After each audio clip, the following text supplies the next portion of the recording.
Good evening, everyone, and welcome along to WOR Legacy Division. We are here tonight for season number 5. It is round 1 of the championship. We take in the Monaco Grand Prix, the absolute epitome of everyone here in Legacy Division, and everyone's legacies will be found out here tonight, and everyone's destinies will be found out here tonight as well in Monaco at the Circuit of Monte Carlo, or the Côte d'Azur, as Gran Turismo likes to throw it out in. My name is James Heard. I'm going to be taking you to the stream, of course, as always, on this fine Tuesday evening as your lead commentator for tonight.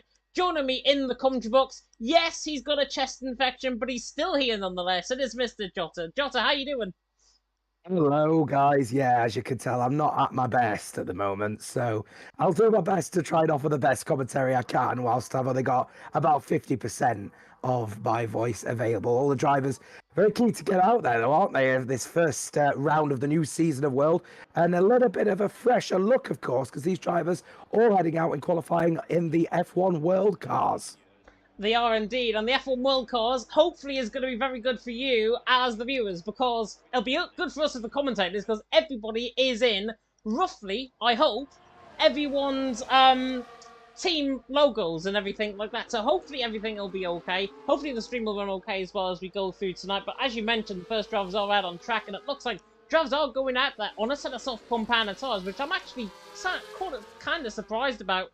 Would have been looking at the intermediates potentially to start off the session. Normally that's how it goes here in WR Legacy Division, but tonight they are definitely on with things. Ghosting, as you can tell, is off as well because of multiple different issues that happen within Legacy, within not only in here in Legacy Division, but also across crossplay and indeed just within the game in its entirety. Matthias one of the first out on track. I think we've also got a green car, which is one of the BRT guys, and that is Joe Murphy, who of course won around here in Singapore, I think in season 3 if I'm not mistaken. Joe Murphy looking to try and get on the board as he's now about to come through the right-hander now of the Rascat and in towards Anthony Norge at the final corner. To spare Jota's voice, I'm going to take you through the lap here with Joe Murphy on board, running now down in towards turn number 1 at Sandoval in the midnight skies here in Monaco. Don't cut the curb too aggressively through turn 1, and that's nicely done from the fake Irishman, running up the hill now in towards turn number 2, and into the left-hander now, turn number 3, in towards Massenet, where I've seen overtakes around the outside of there before, now through Casino Square, and now running down the hill into the right-hander of Mirabel Bass, and an 18 flat through the first sector from Joe Murphy, who collides actually on the inside wall there, now flicks it left, coming through the Grand Hotel hairpin, then in towards Mirabel, right down in towards Portier, coming through the halfway point of this lap. Really neatly done. Pascal Berlon, of course, was hanging there with Jenson Button back in the day in qualifying. Joe Murphy now coming through, though, on the run down in toward the Nivelle chicane. Catch that inside wall, you will invalidate your lap, and you will end up spinning on that wall as well. As Joe Murphy now comes in towards Tabac through the left-hander turn number 12, looking really good, 50.1 in the middle sector, and now flies it through the Piscine section, through the swimming pool section, which has had a little bit of a change on this game, now in toward the right-hander of Raskas, and then through Anthony Norge, pretty much a lap of Monaco, all over and done with, as Joe Murphy now flying on the run toward the line, should be around a 108 to start, 107.7 from Joe Murphy, very quick lap time to start off the night. Yeah, not too bad, actually. 107.7 initially out the blocks. I've got to give credit to Joe Murphy, especially in the third sector. Really pushed it. But TTM coming straight out of the blocks with a 107.4. And TTM obviously looking to really set a precedent at Monaco. Last season, they were at the front all the way up until Q3. And a poor Q3 showing saw them lost out big time. So they want to show what they are made of for this season. Straight out of the blocks here in Monaco. Yeah, definitely so. EVE, of course, a brand new team here as well. Matthias going 4th position early on, 109.2. Just to throw a little bit of comparison in, I have seen quite a few of these teams before in EML, which I commentate on a Wednesday night, and it looks as if ET8, Team Chazoo, NVR, potentially the 3 that we're going to look in, just reference those 3 teams because they are my top 3 in the predictions. So I thought I'd just mention that right off the bat. Finball, by the way, went 4th position as well, as FRT returned for the first time since Season 3 to WR Legacy Division. Harrison, one of the brand new drivers that I'm getting to commentate on here tonight, he's coming through this middle sector split. He's actually running on non.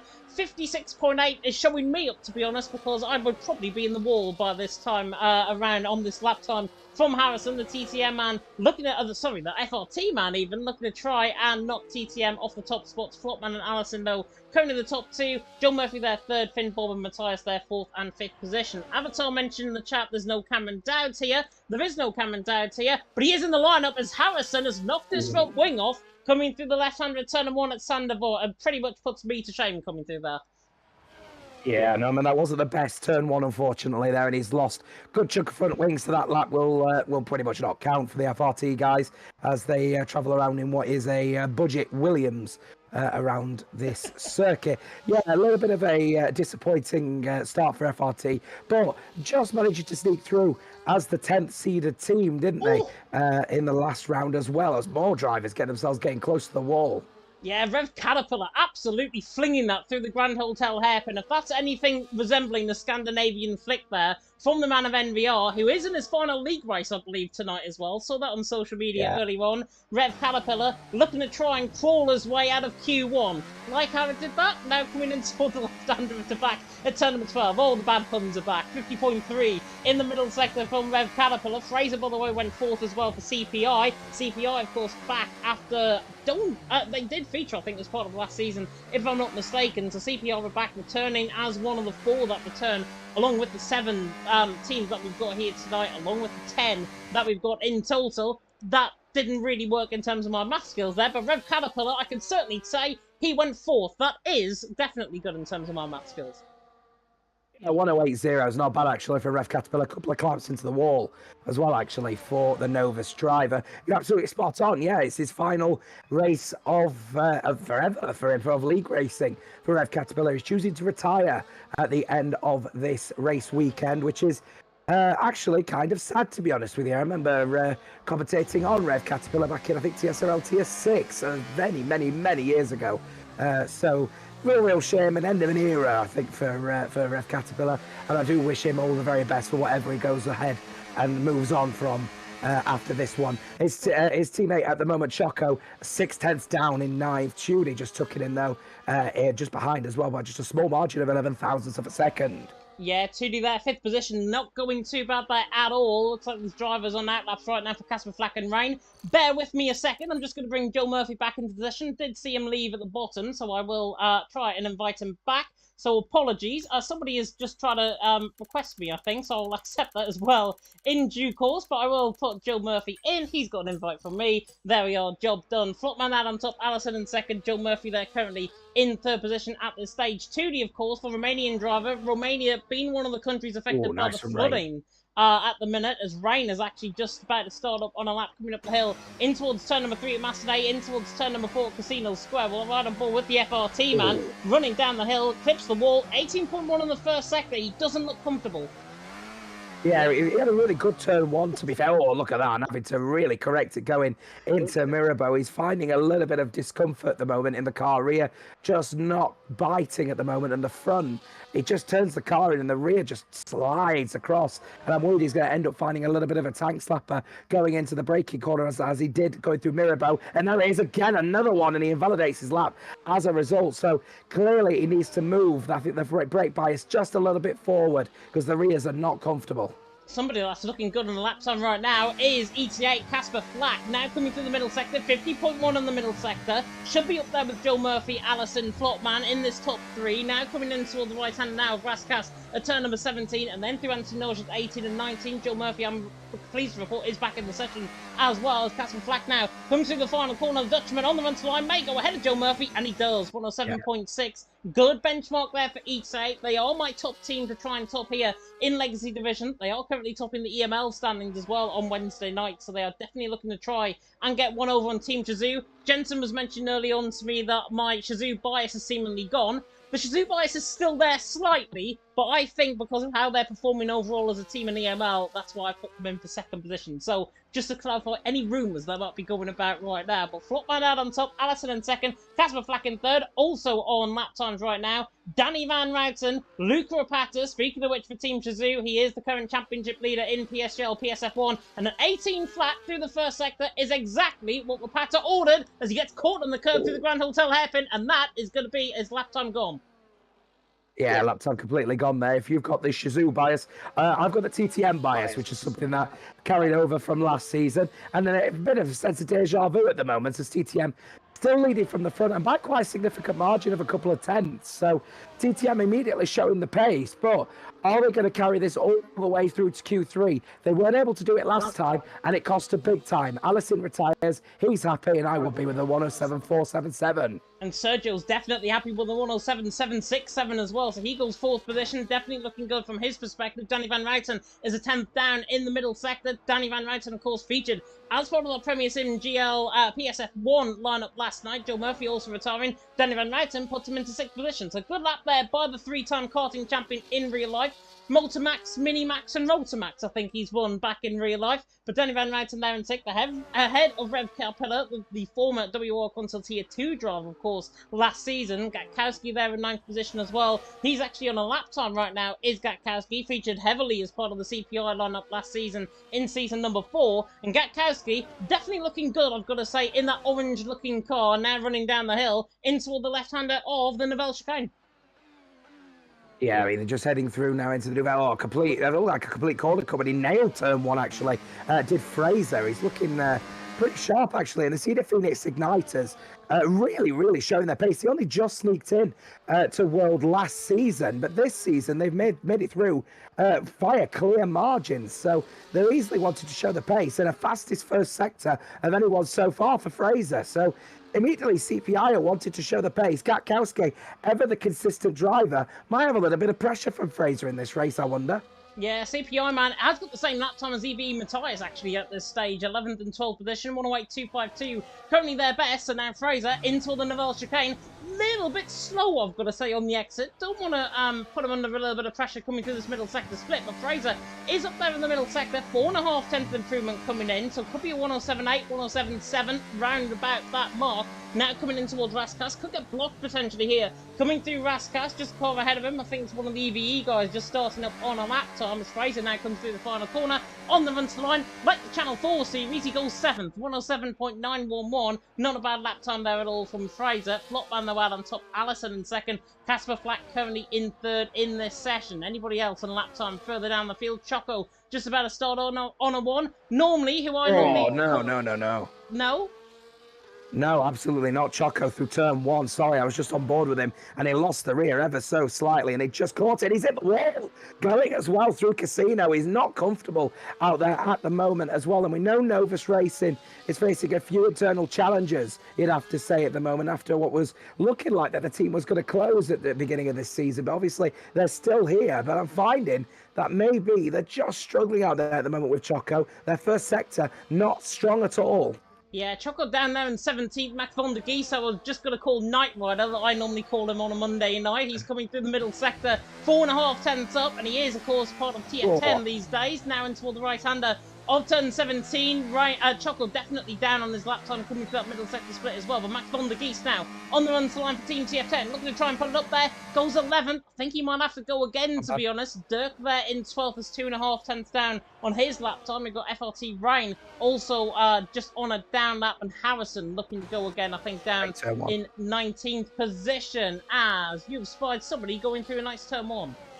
Yeah, nice turn 1 from Finn Bob. BRT need this as well. He's on the brink of being knocked out of Q1. Now, BRT I've actually put as the runner-up in this championship this season. I think they've got an immaculate force of drivers for this season, but Finn Bob just not finding the pace through Mirabeau, but found a really good turn 1. He's now going through Portier, and he'll go underneath the tunnel. Going to find the pace now as he puts the power straight down, going through into the chicane. He might get a little bit of a tank slapper if he brakes too hard, because he has got his brake bias quite far to the rear, but no, it's well crafted, but he's invalidated his lap. Yep, too much curb there on that inside through the Nivelle chicane. Definitely wanting to look at 4. He was 2 turns up though on his lap, to be fair. Even with that invalidation, so Finball was definitely flying on that lap time up until that point. Harrison as well, I think, has just started on a run, but he is invalid as well, coming to the Nivelle chicane. So Harrison definitely there, being pinged there as well by Dirk in the Discord, I see, because apparently he's supposed to have the qualifying ban here to, or was going to get the qualifying ban according to Dirk. Not sure what's going on there, but Flopman Adam top, Allison in second, Danny Van Meuten there in third. Rain is also invalid, coming through to back corner. Gian and Matthias, I think, are going to be next up to come across the line to go on their runs. Currently, as it stands, in the drop zone in Q1, Gian, who I'm on board with now, down in 16th. Rain, Choco, Harrison, and Finley. Finley, of course, is a qualifying ban for late lineup submission, I believe, so that's why the EVE man is down further down the field with a late lineup swap. Difficult for me to say at the best of times. Both FRC drivers are out, along with Choco for NVR. And honestly, given how I put NVR for third position in the predictions, I think Choco should be doing a lot better than what he is right now.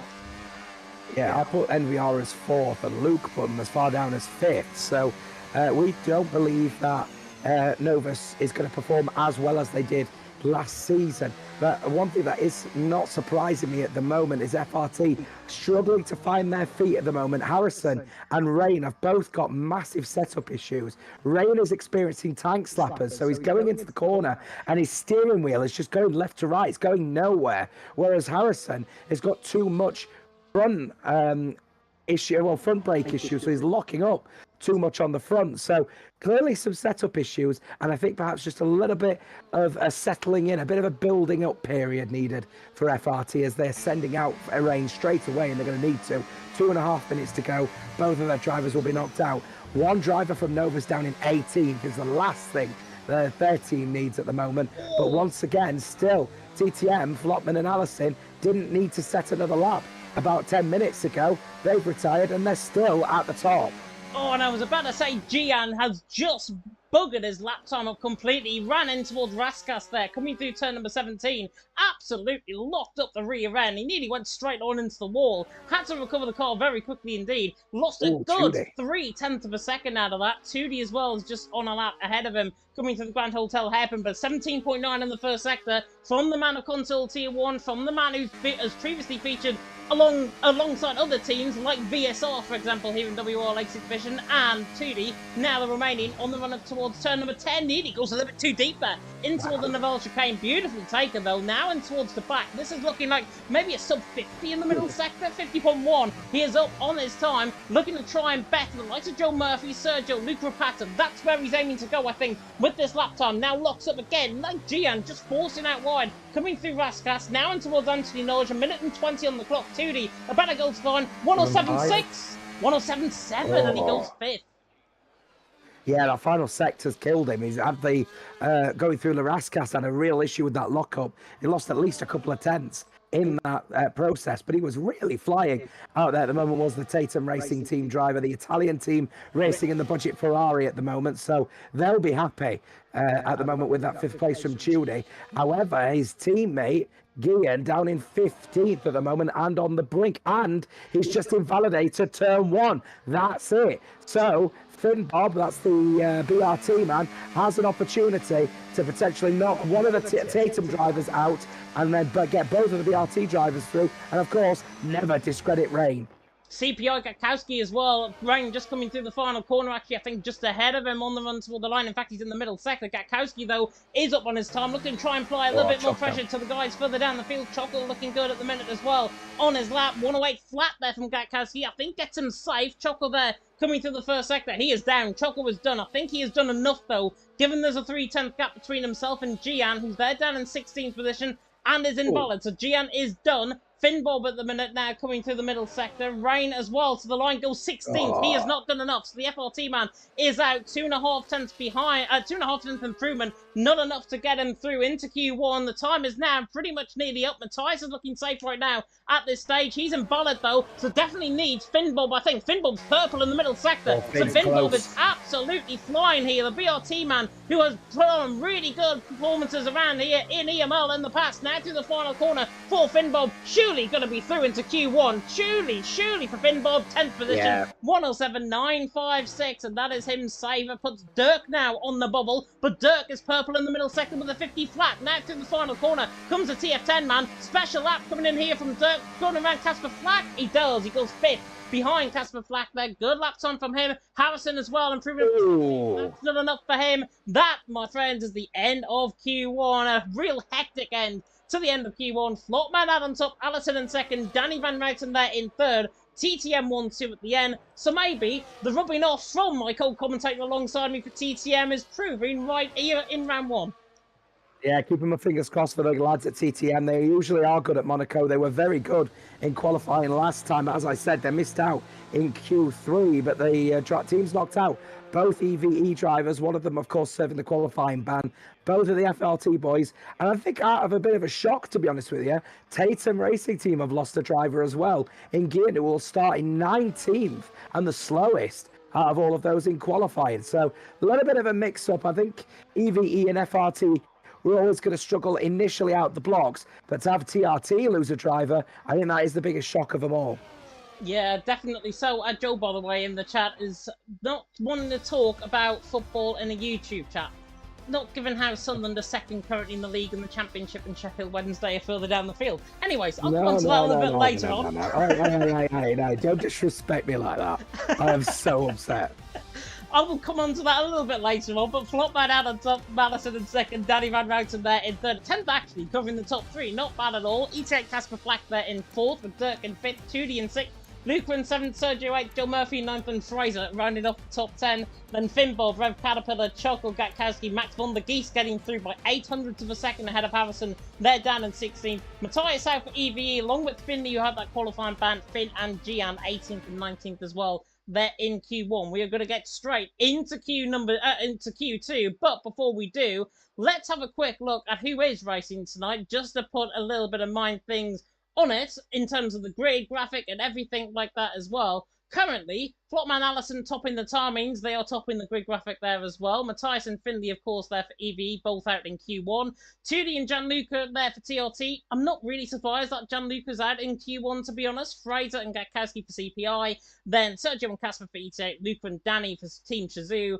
FLT Rain and Harrison for FRT, Max and Dirk for TF10, Joe Murphy and Finbob for BRT, and Choco and Rev for NVR. But you would have guessed that anyways if you haven't just tuned in to the session. And we are going to get straight into Q2 because the drivers are coming out here right now. Jim's cooking channel is pulling.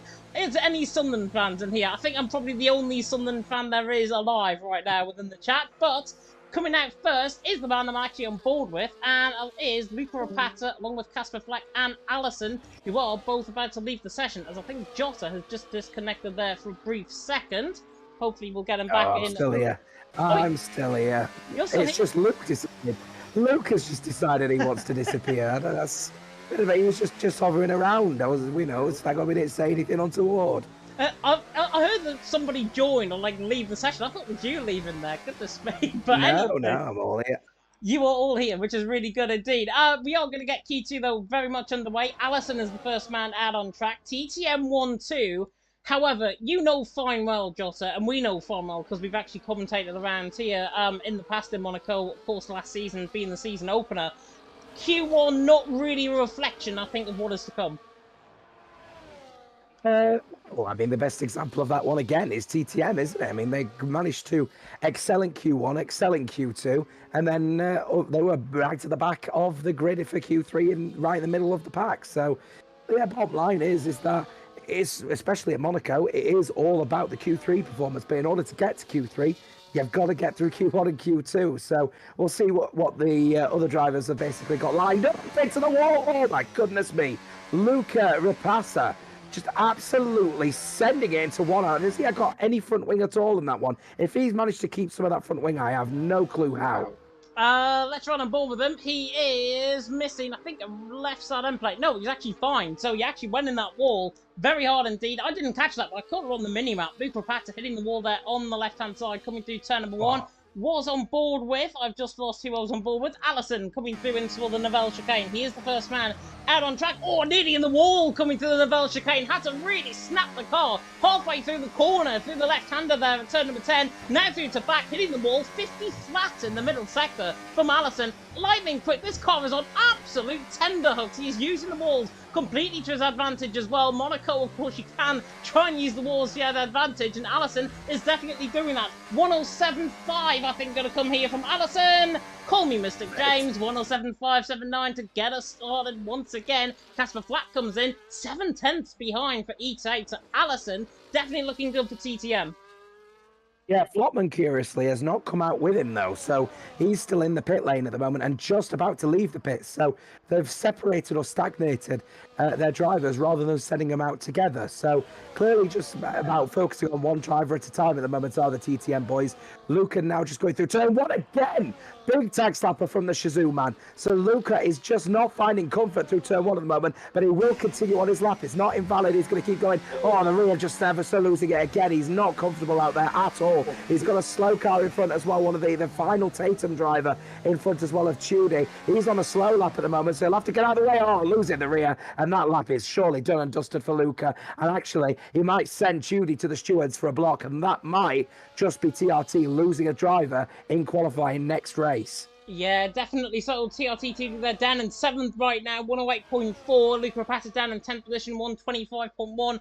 Obviously not a respectable time, but to see the PSGL PSF1 current championship leader absolutely not really nailing the corners and seeing him struggle, it's something that I haven't seen personally in PSGL. So Luca Rapata definitely now under the pump, definitely under pressure. Could we see potentially, and I know there's 10 minutes to go in the session, and I'm probably banging on about it right now, but Luke Rapata, is there any chance that Shazoo could have him out in Q2? I mean, it's possible. He's not comfortable out there at the moment as TF10 Max van der Geest just coming across the line. 4th place. I put TF10 well down the field and 8th overall at the end of this season. But 4th place overall, Max van der Geest, have I underestimated the TF10 team themselves at the moment as well. Flopman just going through turn one, straight into the wall. But he will carry on this particular lap as he will try his hardest to set a lap comparatively with Allison, who again, massive gap between him and the rest of the field. Flopman coming through the first sector split, 18 flat, well up there in terms of his first lap time as well in Q1, so Flopman definitely looking quite good. Judging by how Allison has gone in his lap time, by the way, it looks as if everybody else, bar Allison, maybe Joe Murphy, Fraser, Max van der Geest, are on older set of soft compounder tyres, and they're going to try and use that setup maybe potentially if they get through either into the late stage of the Q2 or through Q3, but Flopman, proving that he's no flop into the Novell chicane, or nearly invalidated coming through there, nearly had him on a commentator's curse, but he's flying through to back, 49.6 in the middle sector. Flopman is on absolute tenterhooks. What on earth is this? This is absolutely insane from Flopman. The Frenchman now at pretty much his home track, coming through the final corner. Anthony Doge. This is going to be a 107.2, I think, here from Flopman. On the run to the line, Flopman 106.7. No way. A 106.7. Absolutely incredible. How on earth has he done that? Flopman out on top, Allison in second, Joe Murphy there in third. Pack up and go home now. Flopman's just here to stay. He's 8/10 clear of his own teammate, for God's sake. Yeah, his first sector wasn't actually that strong. So all he'd done was just pile all the pressure in the second and third sector. And he was taking those corners, everything from to back, through the swimming pool, through the Rascas, and then Anthony Noge is just absolutely perfect. No way in heaven that is being beaten in Q2. Well done, TTM. They have nailed it. They just need to carry that momentum into Q3. Yeah, a lot of complaining going on right now in terms of wall riding, and to be fair, I would certainly agree, I think, on that from my perspective as well. Obviously, the walls are there to be used to try and get an advantage coming off some corners. Some corners you might have to use the walls, but for Flopman's lap time to be 8/10 quicker than Allison, 9/10 quicker than Danny Van Routen, who's currently routing him in PSGL PSF1, is a different thing. So maybe just have to take a pragmatic view, I think, on how he is doing. And Flopman's just retired. He said, you know what, I'm packing up, I'm going home. I'm going to get through to Q3. Allison through this middle sector is a 49.8 in comparison. So slightly down on Flopman through this middle sector, and he invalidates. So Allison taking too much risk coming through the Pacine section, and he invalidates his car. Danny Van Routen is down a lap. Joe Murphy, however, though, looking pretty good. 4.5 up through the middle sector. Now coming through the final corner is the WOR Console Tier 1 man, Joe Murphy, on the run to line, goes ahead of Allison. Good luck to him by the BLT man. Yeah, great lap from Joe Murphy, actually. A bit of pressure actually coming in for the BRT man. Racing, obviously, in the stake kick Formula One, Sauber, cash grab, whatever you want to call them. At the moment, they are doing a really, really good job, actually. RBRT, they had a fantastic qualifier, and are showing the pace immediately out the block. So I'm loving what I'm seeing at the moment. Just keeping an eye on Choco at the moment, though. Not the best chicane, you know. He didn't take as much as he probably could have done, going through to back and then going into the swimming pool chicane. A 50.8 at the moment from Choco, and he's invalidated. So once again, Novus are on the back front. They are on the back foot indeed, 50.8, and he is now coming through the final corner. Wants to try and get, I think, a little bit of delta, actually, on his car. Now through across the line, and he would have been slowest out of everyone. 109 flat, wouldn't have been good enough to jump the likes of Gatkowski, the likes of Finbob as well. There was this and next lap invalidation as well that he picked up. The Romanian, though, of 2D for TRT, looking on the bubble right now, but he's 9/10 up through the middle sector. This is the 2D that we love to see. Now coming through the Piscine section, pretty much attacking it the same as Allison did. Not picking up an invalidation there from the Romanian. The Romanian people, of course, suffering as part of the flooding that is going on currently. So 2D trying to do his best for his home country. On the run to the line goes 2D, and he goes second. 107.282. Still a far cry away from Flopman, but 2D is best of the rest for now.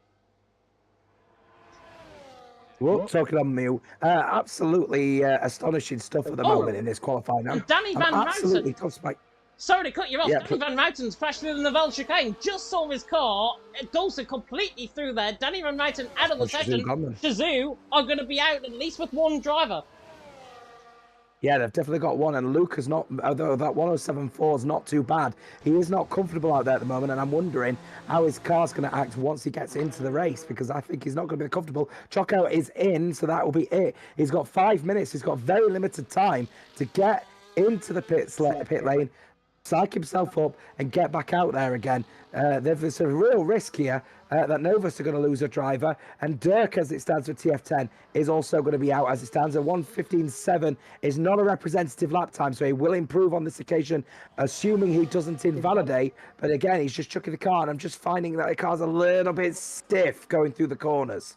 Yeah, definitely so. There's a weird glitch, by the way, on my end, certainly. I'm not sure if you guys are seeing this on your end as well, but Danny Van Routen's lap time, 1:07.626. Wouldn't that put him 8th position ahead of Fraser and Max von der Geest? That is a glitch within the spectator cam, certainly, so maybe rectify itself toward the end of the session.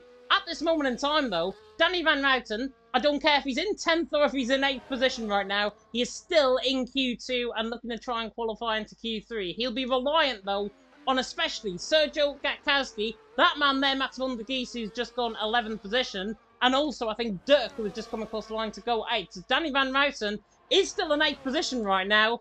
Dirk and Fraser are below him in terms of the lap times. It's just a complete weird glitch that Danny Van Routen has got on his end. 1:07.626. He is ahead of Dirk and Fraser right now. So that is definitely something that the stewards are going to be looking at. Yeah, potentially, because what that will mean effectively is Max van der Geest is actually not going to be allowed to take part in Q3, and we'll only have 9 in Q3. So hopefully, fingers crossed, they'll set enough of a lap time that will actually put Danny down in P15. But as it stands so far, regardless, there's plenty of drivers out in the field that would be knocked out. So the 11th place per man, TF10 Max van der Geest, would actually be knocked out, despite the fact that really he should be in. Definitely so. Crispy complaining, by the way, about the console fall-off there. I think in relation to the drivers. Once upon a time, Crispy, I think, was a driver back in the day as well. So is he saying that himself has fallen off? And that's why we're not seeing him on the grid, potentially? As Dirk flies his way through the Rascas there, completely going sideways. Allison looking good, though. 49.8 in the middle sector. Definitely up there. Doesn't want to invalidate. Oh, and he loses time. Coming through the swimming pool sector. And it's still a validated lap time. Now coming through with 3 minutes to go in the session. Allison flying through the final corner. Out of anti-nod, powering on the way to the line. Should go between Joe Murphy and 2D. Oh, goes ahead of 2D. 107.1. Normal business resumes. If you're a TTM fan, they're 1-2 again. Yeah, it would have been a 6-9 actually if he didn't pilot into the wall going through the swimming pool chicane. Nice.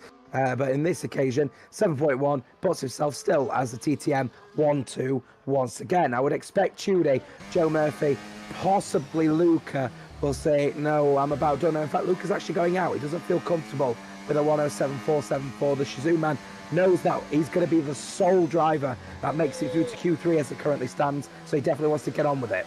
Casper Flack getting put off there, I think, by one of the Shazoo teammates, and 300s down through the first sector. So Casper Flack, I think, getting blocked there by Luca, who is on an outlap, coming to that part of the track as well. Now through the Grand Hotel hairpin, Casper isn't the next to come across the line, which is why we're on board with him. Currently in 7th position, he is ahead, I repeat, ahead of Danny Van Routen at this stage. Dirk and Fraser are ahead on the graphics, but Danny Van Routen's ahead in terms of the timings. I know it's confusing. Casper Flack there through the left-hander of the Novell chicane. Really neatly done. There's a bit of power actually on the exit recorder. Now into the left-hander to back at turn 13. Looking really good now through the middle sector. Gains all of that lost time back. And now through the middle sector he is up and he's purple on his own lap time. Now coming through the right-hander in towards Raskas. Now in towards Antinoj at turn 18 and 19. Casper Flack looking not to look like Casper the Ghost as he comes across the line for the ETA team. Does he go quicker? He does. 107.501 and he goes into 6th ahead of Rev Caterpillar.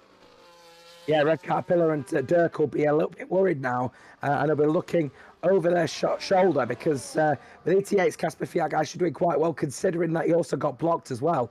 And if he sends that into the stewards, I've got no doubt that Shazoo are at real risk of losing a driver in qualifying in the next race. There'll be 2 teams, TRT and Shazoo, who will lose a driver in qualifying next time around. Sergio, his teammate for ET8, also looking to try and improve at the moment though. We've also got a few other drivers as CPI Fraser is up 84 thousandths of a second in the first sector.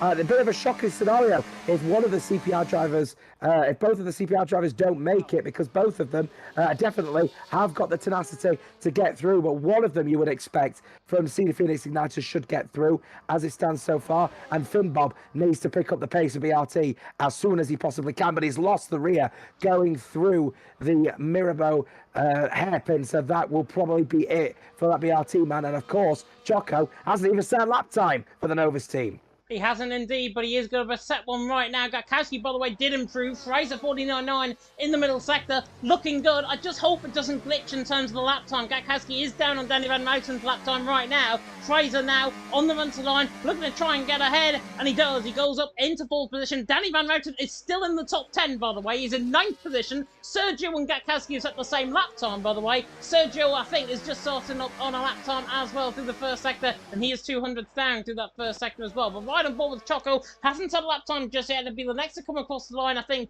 on a lap time. Fraser went into 4th position ahead of Joe Murphy. Luca Rapata just in behind these guys as well. But Choco, 51 flats in the middle sector is nowhere near. Choco, I think, is out of the session. He's damaged his front wing as well. Right side end plate is gone. This is Choco now ending up potentially in the wall through Raskas. Now through the right-hand Ranty Noj. It's not going to be enough for Choco. I can definitely tell you that. It's going to be around about a 109 to the line. In fact, it is a 109 flat. Sergio for ET8 in trouble. Currently down 11. Needs to find, somehow, 400ths of a second from somewhere. Sergio now in toward the right-hander at turn number 17. Through Raskas. Now in toward Antinoj at turn 18 and 19. Beautiful. Coming out of Antinoj. Sergio powering the car all the way to line. Do ET8 get through? Yes, they do. He goes 9th position and Danny Van Routen is knocked down in, I think, in 10th position. We'll confirm in terms of the graphics right now when we get through.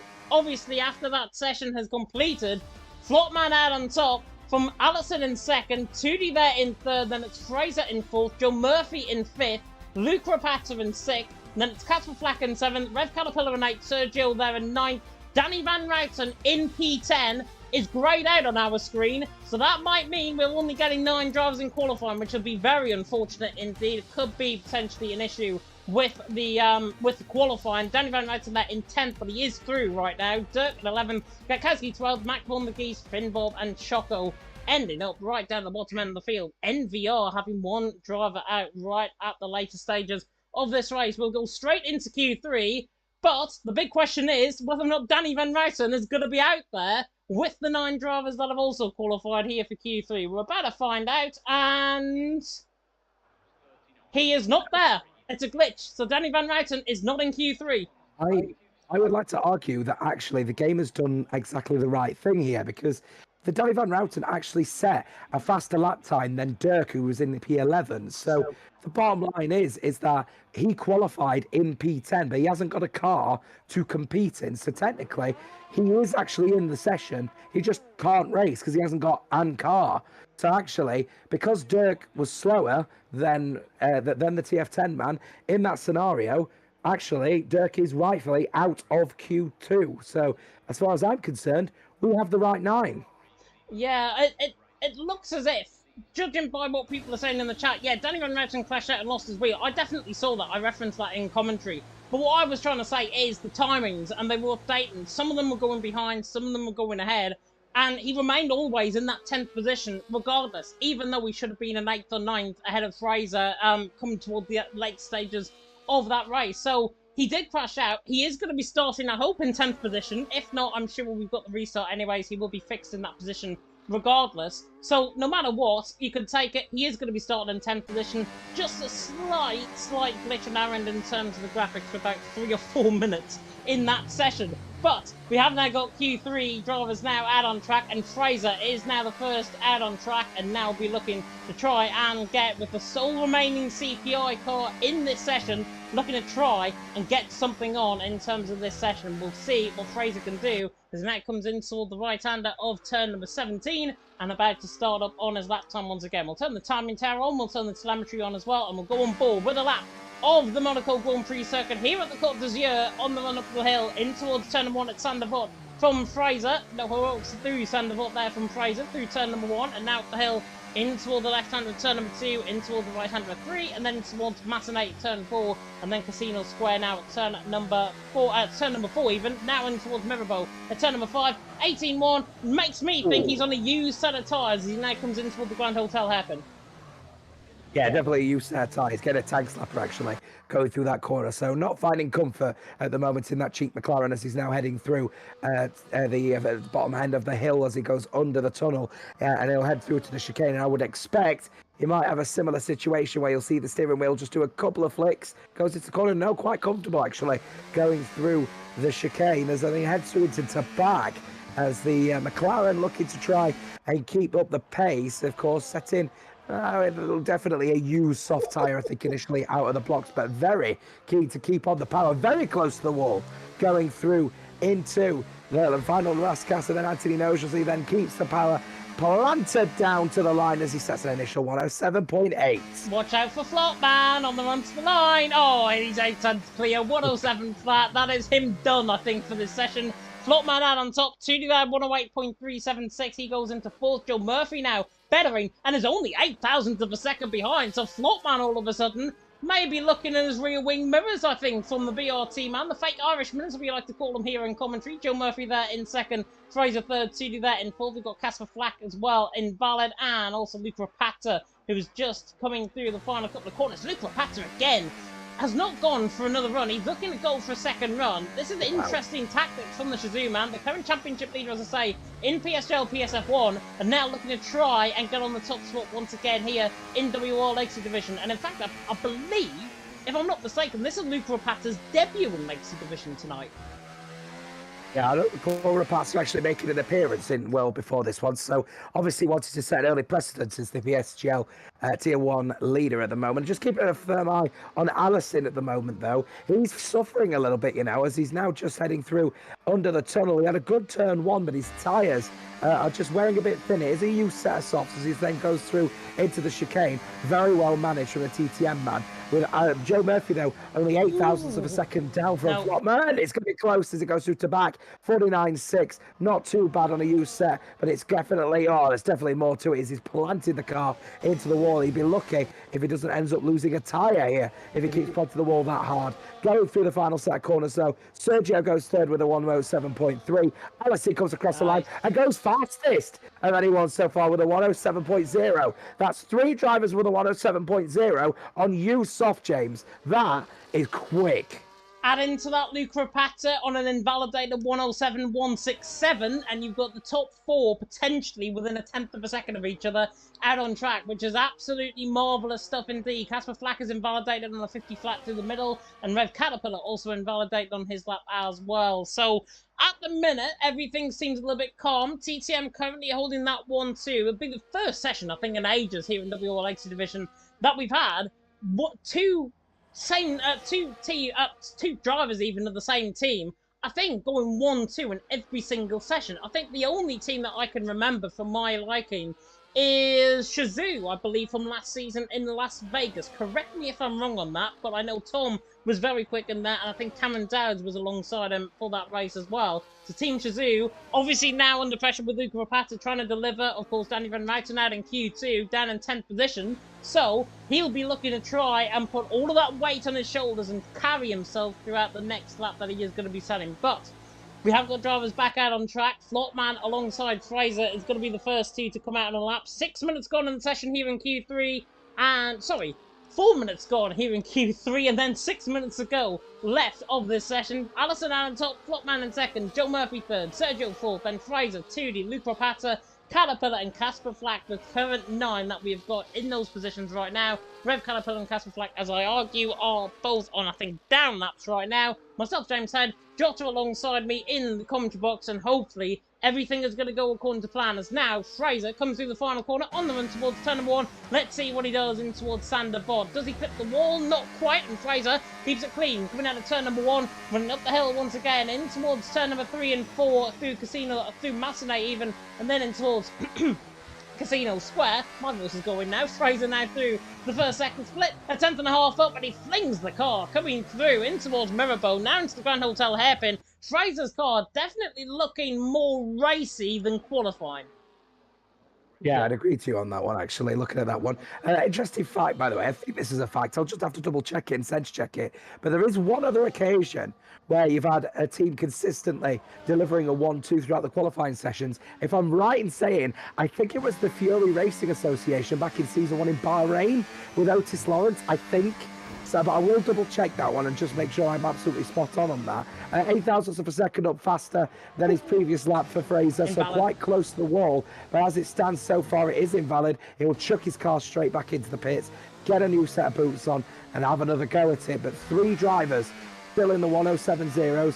4.5 minutes to go. New boots are going on soon, folks. Flatman comes across the line with a 106.7. The new boots are on, and the times are coming in thick and fast. 106.7, I think, is there to be shot at, personally. I think Allison and Joe Murphy at least can improve 2, maybe even 3 tenths of a second. Noticeable, actually, that Flopman as Rev Caterpillar crashes himself into the wall coming in towards Rascas. Not sure what he was doing there. He's down in 8th position. Flopman, though, out on top. Allison in second. Joe Murphy in third. I think that time is there to be shot at. I think Allison and Joe Murphy have been very coy with how they've gone through this session. They haven't done what Flopman has done and go out for 2 runs. They've only done the 1. They are going to be on fresher set of soft compounder tyres. They were on used set as well towards the start of the session. So it does mean that Allison and Joe Murphy, their lap times could be very representative on Flopman come the end of this session. But it all depends on whether Flopman, A, can hit the walls any harder and not knock his front wing like he's done, and at B, can Allison and Joe Murphy try and battle back? Allison is out on track right now along with Casper Flack further down the field,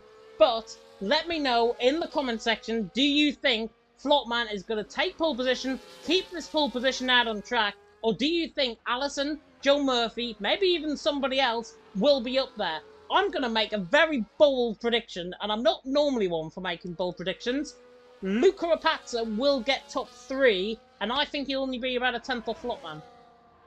I'm going to make the opposite prediction, and I don't think he'll even get into the top 5 at the moment, because I think Allison, Flopman and Joe Murphy are all going to be in very close proximity.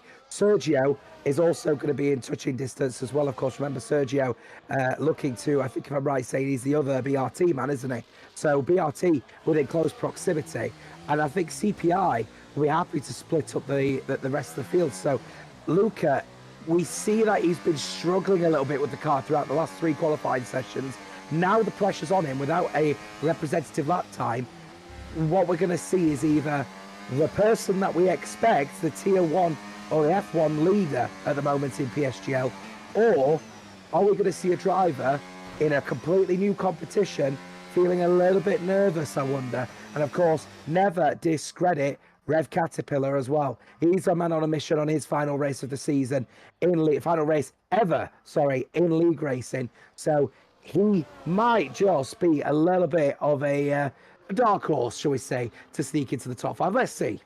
Yeah, Allison made a mistake at the top of the hill coming through turn number 4, Casino Square, so that's why he's invalidated. He's down on his lap time. Casper Flack invalidated. 2D now. The remaining flinging the car completely to the right-hand side just to get the turn in to the left-hand side, coming through the Grand Hotel hairpin. Now passing the Marina Bay on the left-hand side, the Marina on the left-hand side. Beautiful coastline, of course, here in Monaco. And 2D now comes under all of that into the tunnel section, and he is backing off his lap time because he probably knows that I'm on board with him, the cheeky so-and-so. Luke Rapata is invalidating this run, but he has gone out 4 to try and get another run in. So Luke Rapata is safe, I think, right now. Rev Caterpillar is on a lap time. His final league race here for NVR, his final league race in total as well. He's just starting up on a lap. Ahead of him, though, is Joe Murphy on a lap time. He's 2.3 seconds down, though, in the first sector. 17.8, though, from Rev Caterpillar in the first sector. Up there in the first, whether or not he can match that in the middle remains to be seen. Through this middle sector split right now, Rev Caterpillar, 49.7. Interesting. He is up there with Allison and Joe Murphy flying through the swimming pool section. It's all finally coming together for the NVR man. Now coming into the right-hander of turn number 19 and Anthony Norge on the run to the line then with Rev Caterpillar. Shooting to go between Flopman and Allison with this lap time. Goes third, somehow getting between the small gap of Allison and Joe Murphy. Rev Caterpillar, though, crawls his way into P3. Casper Flack back on a lap now, coming down into the Neville chicane. You'd say, don't discredit Rev Caterpillar on a man mission on his final thing. That voice is going now, great. Yeah, never ever discredit Rev Caterpillar on it, a man on a mission on his final league race ever. So doesn't surprise me that we've now got 4 drivers in the 107.0s. Fraser 107.2, Allison though 106.752. Only just beats his teammate. Is it going to be a battle between TTM? Flotman's made a mistake in the second sector. Who's going to struggle through it? Oh, the rear is ever so slapping. He's slapping into the wall and 2/10 down. That will be it for Flotman. I think Allison might just snag pole unless someone else has got the tenacity to do it. Has Joe Murphy potentially got it as he goes through to back? Let's see his sector 2 split. He's on it. He's half a 10th up. But will it be enough time, I wonder? He is gone. Now a car bonnet now coming through in toward the Rascas, in toward Anthony Norge for the final time for Joe Murphy. Luke Rapata also on the lap time, just in behind him as well. Joe Murphy then, the Brit on the run to the line. Does he sneak from TTM? No, he doesn't. The timing's actually... Oh, wow. Luke Rapata though, 49.6 middle sector, runs to the line, goes third in the end. What did I say about Luke Rapata? Top 3. Get me on there. Allison out on top though. Flotman in second. It's the TTM man on top, but not the one I was expecting. I think it's fair to say. Yeah, I think we were all expecting Flopman on that one, weren't we? But you know what? Fair play to Allison. Felt the pressure, got on with it, and takes pole position. And TTM have finally managed to get revenge of what happened last season in the unfortunate circumstances of having a poor Q3 after getting a 1-2 throughout Q1 and Q2. They've carried that performance on, and now they're in prime position to potentially take maximum points here tonight in Monaco. Fair play to Luca, by the way. That's the reason why he's the PSGL F1 championship leader at the moment. He goes in third for Team Shazoo. His teammate well down the field, though, and never, ever discredit Rev Caterpillar. He manages to sneak into the top 5. Yep, top 5 indeed. It's Allison though out on top from Flopman in second. In the end, 2.5 tenths clear nearly of Luke Rapata in third. Monumental lap times from the TTM guys. BRT Joe Murphy in fourth. Rev Caterpillar there in fifth, but Fraser in sixth. Casper Black in seventh. Sergio in eighth, and 2D rounding off the top 9. We would have had Danny Van Rijten, of course, in that session. He did qualify though P10 as a result of all of that happened at the end of Q2. That is us done though for qualifying. I think we're going to get a mandatory restart if I'm not mistaken, so I'm going to throw you over to our sponsors, Next Level Racing and Grid Finder. We'll be back with you on the other side.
Welcome back, everyone, to WOR Legacy Division. We are here tonight for season number 5, round 1 of the championship. It's the Monaco Grand Prix under the bright night lights here at the Côte d'Azur.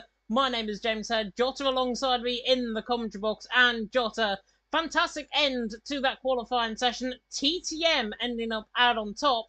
However, in terms of our predictions, TTM not on top from either of us.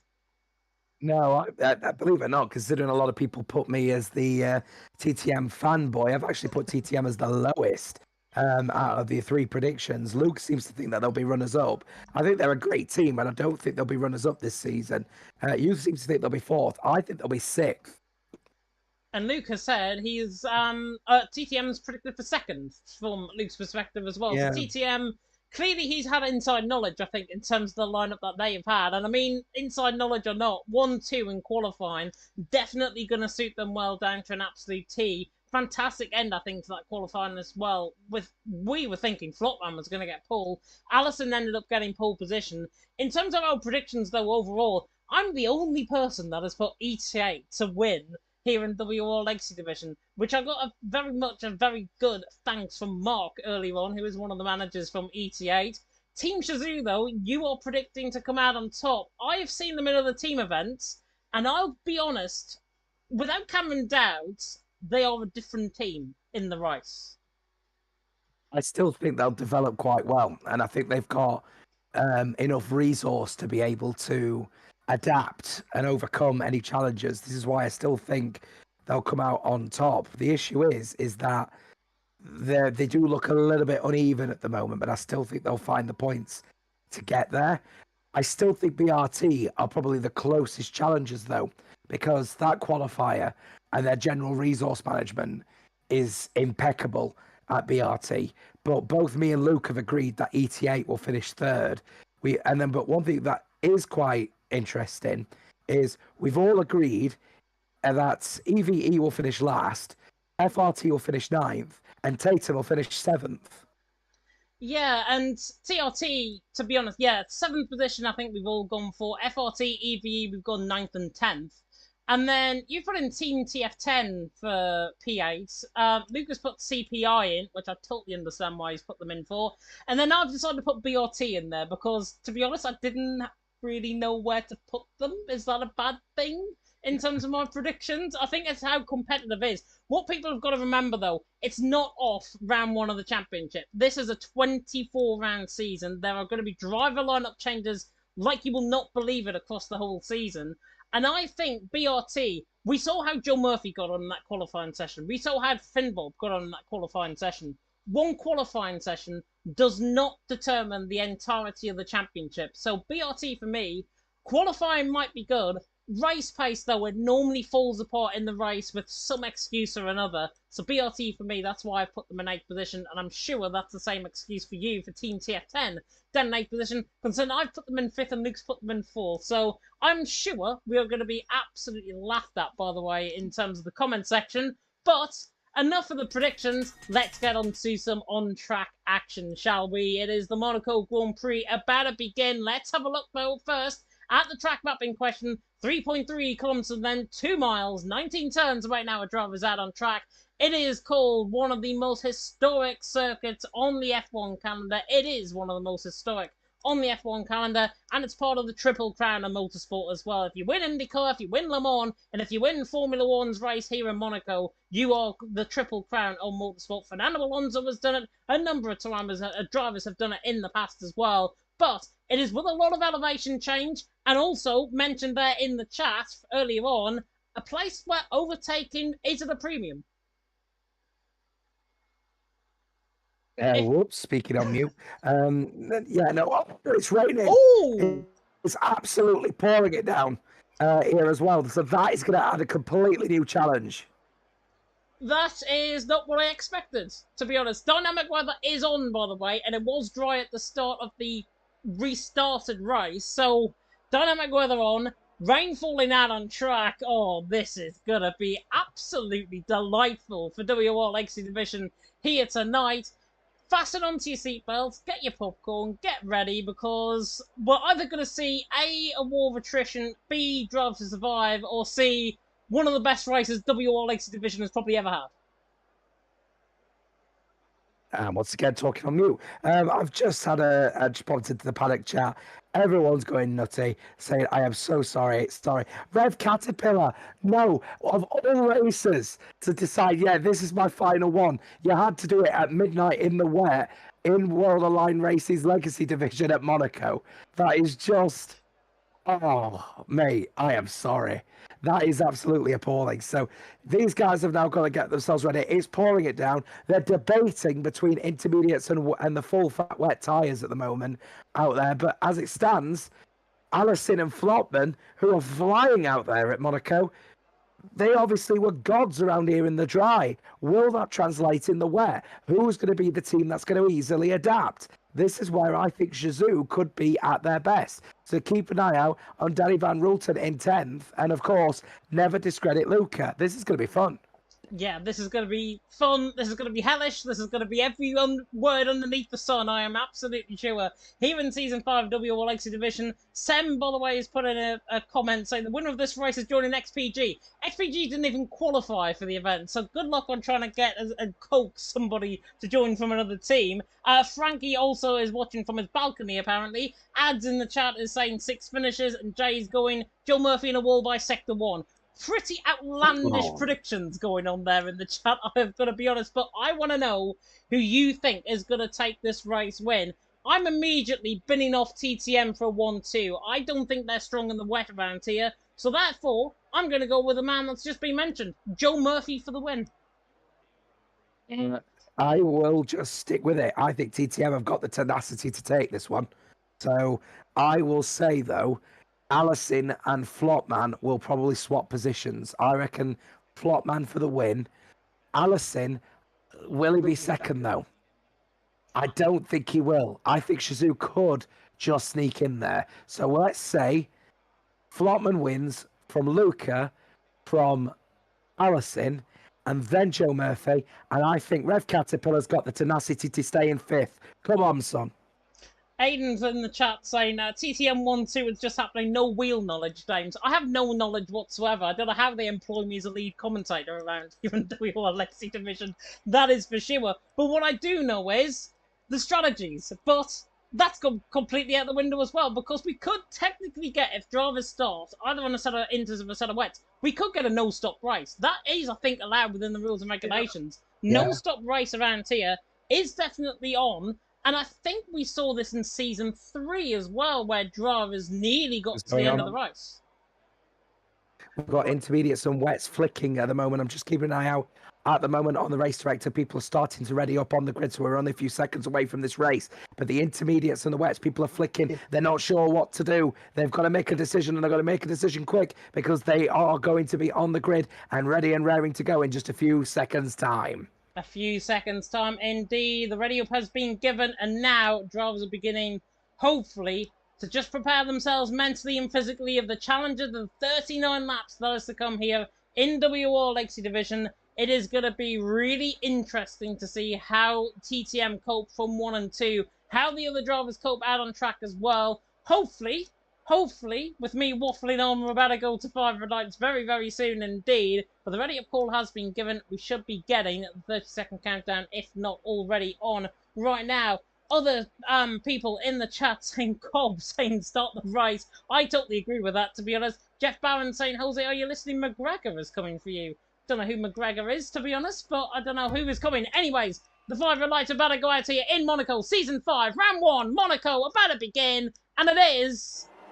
lights out and away we go, and Allison gets a good start. Flopman alongside him will try and get and tuck underneath the rear wing, and actually Allison nearly slides his way in towards Sandoval at turn number 1, but leads through turn number 1. Flopman nearly ended up in the wall. Luke Rapata there in 3rd. Side by side in the background with Tyson Harrison, a side by side, and Luke Rapata and Flopman are side by side. There's near contact. I think Flopman's in the wall. Flopman, I think, has lost his left side end plate, if I'm not mistaken, on the left hand side of the track. That was difficult with the camera angles, but he was side by side with Luke Rapata. He gets a good switch back on Rev Caterpillar and tries to squirm his way to the inside line on that sort of intermediate compound tyre. It is literally going to be a car park. There's nearly a car park at the top of the hill into the Grand Hotel hairpin. Cars going inside of each other coming now through the Grand Hotel hairpin. just about getting through 2D and Finball. There's a crash in the background. I think Harrison is round, if I'm not mistaken. Sorry, it's Matthias that is round. Right at the back of the field. Luke Rapatolo's had a fantastic start. Right on the back of Allison. Looking to the inside line. Into the Lavelle chicane. Please don't risk this. Luke Rapata, inside line. Are you mad? To the inside line of Allison. Allison has to cut across the chicane, and Allison comes out on top. There's more contact further down the field. Casper Flack, and I think that's Danny Van Routen side by side. Max Von de Geest is there in the wall as well. Allison leads the way. Luke Rapata in second. Flopman in third. But Luke Rapata, all I've got to ask him is, what on earth is he doing? And now he tries to go up the inside of Raskas with knee contact again. Yeah, just to make clear, right at the start of this race, the full wet tyre was definitely the tyre to be on. But at the end of this lap, suddenly the intermediates have come to life. So Joe Murphy is now beginning to struggle, and he's already a second down on Flopman at the moment, and he's now beginning to feel the pressure of Rev Caterpillar, the Novus driver, on his final race in league racing. Flopman going to keep Luca under pressure. Mistake from Allison as he's going to go around the outside. Allison will protect the inside line. He will have the corner. Here comes Flopman. Flopman to the inside line, and there's a double toe for DTM, and Flopman takes the race lead of Allison. Now side by side with Luke Rapata. This is only lap 2, by the way. Luke Rapata ahead of Allison, getting into the corner, and it's now a car park once again through the Grand Hotel hairpin in the wet compound of tyres. Everyone is on the set of wets, bar everyone on the green wall inters. So about half of the field, in fact 3/4 of the field are on a set of inters. Joe Murphy, Fraser, Gatkowski, Matthias and Finley all on a set of wets to start off this race. So everyone on wets to begin, pretty much apart from 3/4 of the field who are on a set of inters. So Flopman leading the way, Luke Rapata in second, Allison is third. I hope to God it's calmed down by now. Joe Murphy in fourth, Caterpillar in fifth, and Fraser, Sergio, Danny Van Routen, Casper Flack and Dirk rounding off the top 10 in the early scrimmaging stages of this Grand Prix. Guillen has gained 5 positions. The TRT further down the field. Tootie has lost 4 as a result of that, and Casper Flack has lost 2, and most positions gained as well, along with Finn Bob was there to the inside line, speaking of which I think was Casper Flack on the back of Danny Van Routen. Not going to get the move done, I don't think, in towards turn number 1. DRS will normally be enabled at this part of the lap. The Flopman leads the way from Luke Rapata, and everything now just seems to have calmed down, one would hope. Of course, remember, when it comes to the use of DRS, only available in the dry, but the DRS is actually available at the end of the first lap in this new game now, so that's obviously going to offer more opportunities for drivers when we're in the dry, but at the moment we're not. Oh, just as an FYI, James, I know that we've got 36 laps to go, but my top 5 prediction at the moment is now absolutely bang on, so I'm just going to take a little W on that one at least. I probably won't stay the same in 36 laps time. Let's be honest, it's a bit nutty out there. So let's see what happens. Rev Caterpillar going to keep the pressure on Joe Murphy though, as the full wet tyre is now looking like not the tyre to be on. Let's see what happens though.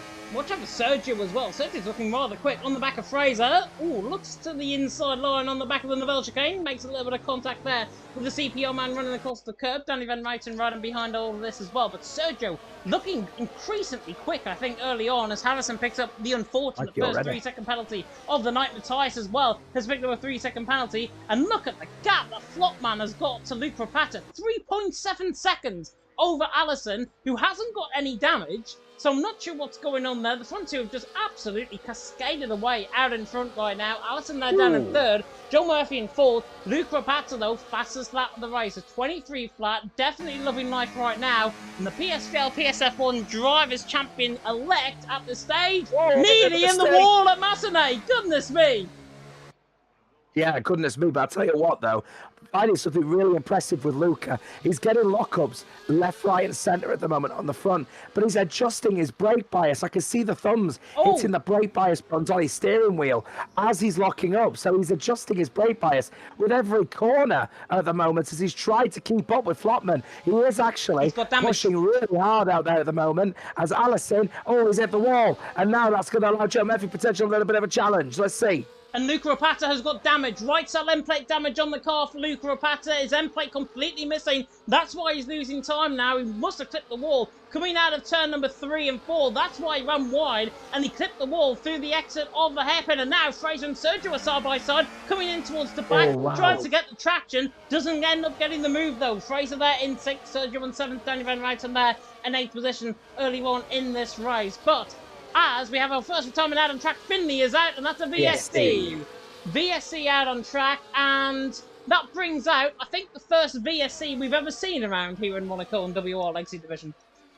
Yeah, because you know what? I can't even remember if we had actually had a VSC or a safety car in the last race at Monaco, to be fair. It was actually a fairly clean race, wasn't it? So we are expecting these kind of challenges to occur, but Finlay, unfortunately, out, and that's the first retirement. I believe that's is that the EVE driver that's unfortunately out of the race. So EVE losing, taking the unfortunate wooden spoon of the first retirement of the World Online Racing's Legacy Division Season 5. But 90 drivers still very much keen and very, very keen to keep going here in this one. Flotman leading from Luca, but Luca, he is understeering so horribly at the moment through the swimming pool chicane. He actually lost around about 4/10 alone through those set of corners. So he's going to really suffer, and Allison is going to find that time, I'm sure. Let's see, though. And Luca Rapata must have obviously felt his damage out on track is good enough to continue on with. However, 39 laps of this Grand Prix to do, and he's gone 4 with breaking his right side end plate off his front wing. So Luke Rapata, with it being still under a VSC, I honestly thought, oh, there's drive-through penalties. There's plenty of drive-through penalties being picked up here. Sergio is in strife. Danny Van Mouten, Casper Flack is in strife as well. He's dropping all the way down the field. Rain has left the session as well further down the field. We'll try and get him back in a second. We are back under green flag racing, but drive-through penalties for Sergio and 7, Danny Van Mouten and 8, and Casper Flack also picking up drive-throughs. Harrison and Matthias' penalties are 3 seconds worth of penalties out on track. So Sergio in, Danny Van Mouten in. They may as well come in because otherwise they'll be losing a lot of time later on in the race. Yeah, I mean, that's a little lackadaisical from a few of these drivers as well. You wouldn't expect them to end up facing a challenge like that one, but nonetheless, they're in the pits, they're serving their penalties. Harrison and Matthias have both elected to continue on and serve their penalty in a few laps' time. So we'll see where they come out as a result. But the majority of the drivers are all coming in. Remember, of course, with the drivers in the F1 World Cars, they cannot box their teammates at exactly the same time unless it's in safety car, virtual safety car, or the car in second has damage. That's the official rule in this event whilst we're using the F1 World Cars. So a little bit of a conversation that needs to be had as regards to strategy between the engineers. That is something that's got to be considered if you like your engineering, folks, and you're watching this tonight. Yeah, definitely. So, Rain, by the way, has been invited by me, so there we are. He should be able to get back in the session. Oh, my word, that was dirt nearly in the wall. Coming out of the Novell chicane there. Finball right on the back of him. Rain, I think, is now beginning to join back in, which, funny enough, is matching the conditions out on track. His name, of course, for FRT tonight. Finbob, though, on the back of Dirk, even, for 7th and 8th position. Nearly forgot I was commentating on there. Finbob on the back of Dirk, in through Anthony Norge, now on the run up towards turn number 1. Overtaking into turn number 1 is at the premium. Overtaking around Monaco is at a premium. Are we going to see Finbob maybe go and force the driver ahead of him into a mistake? We've got Rain out of the session. He's retired out on track. I think that frame rate dropping potentially, which is why he is retired. So I do not blame him whatsoever at all. It is a common issue on crossplay with still frame rate dropping out on track. So Rain has now retired on the session. And do you know what? In that circumstance, you can't really do anything. You either drive 32 laps still of this race with frame rate drops constantly, or with a pixelated camera, or you just retire out on track. And I think Rain, personally, I think has done the right thing there. Yeah, no, I mean, he doesn't want to end up being an inconvenience for himself or other drivers. So he's chosen, I can't battle this. It's extremely wet conditions out there. It's dangerous to be in a position where you can't control your car in these conditions. I'll just retire it out, bail on it, and we'll sort it out there and then. Real shame for FRT because they have got the pace to be there, especially through rain. But Monaco has proved to be just a bit much of a challenge for FRT and for EVE this particular session. They're down to 1 driver each. Plenty of yapping going on there in the chat, I can see as well. Tice Rook is there in the chat as well, watching on. Hope you're all doing well.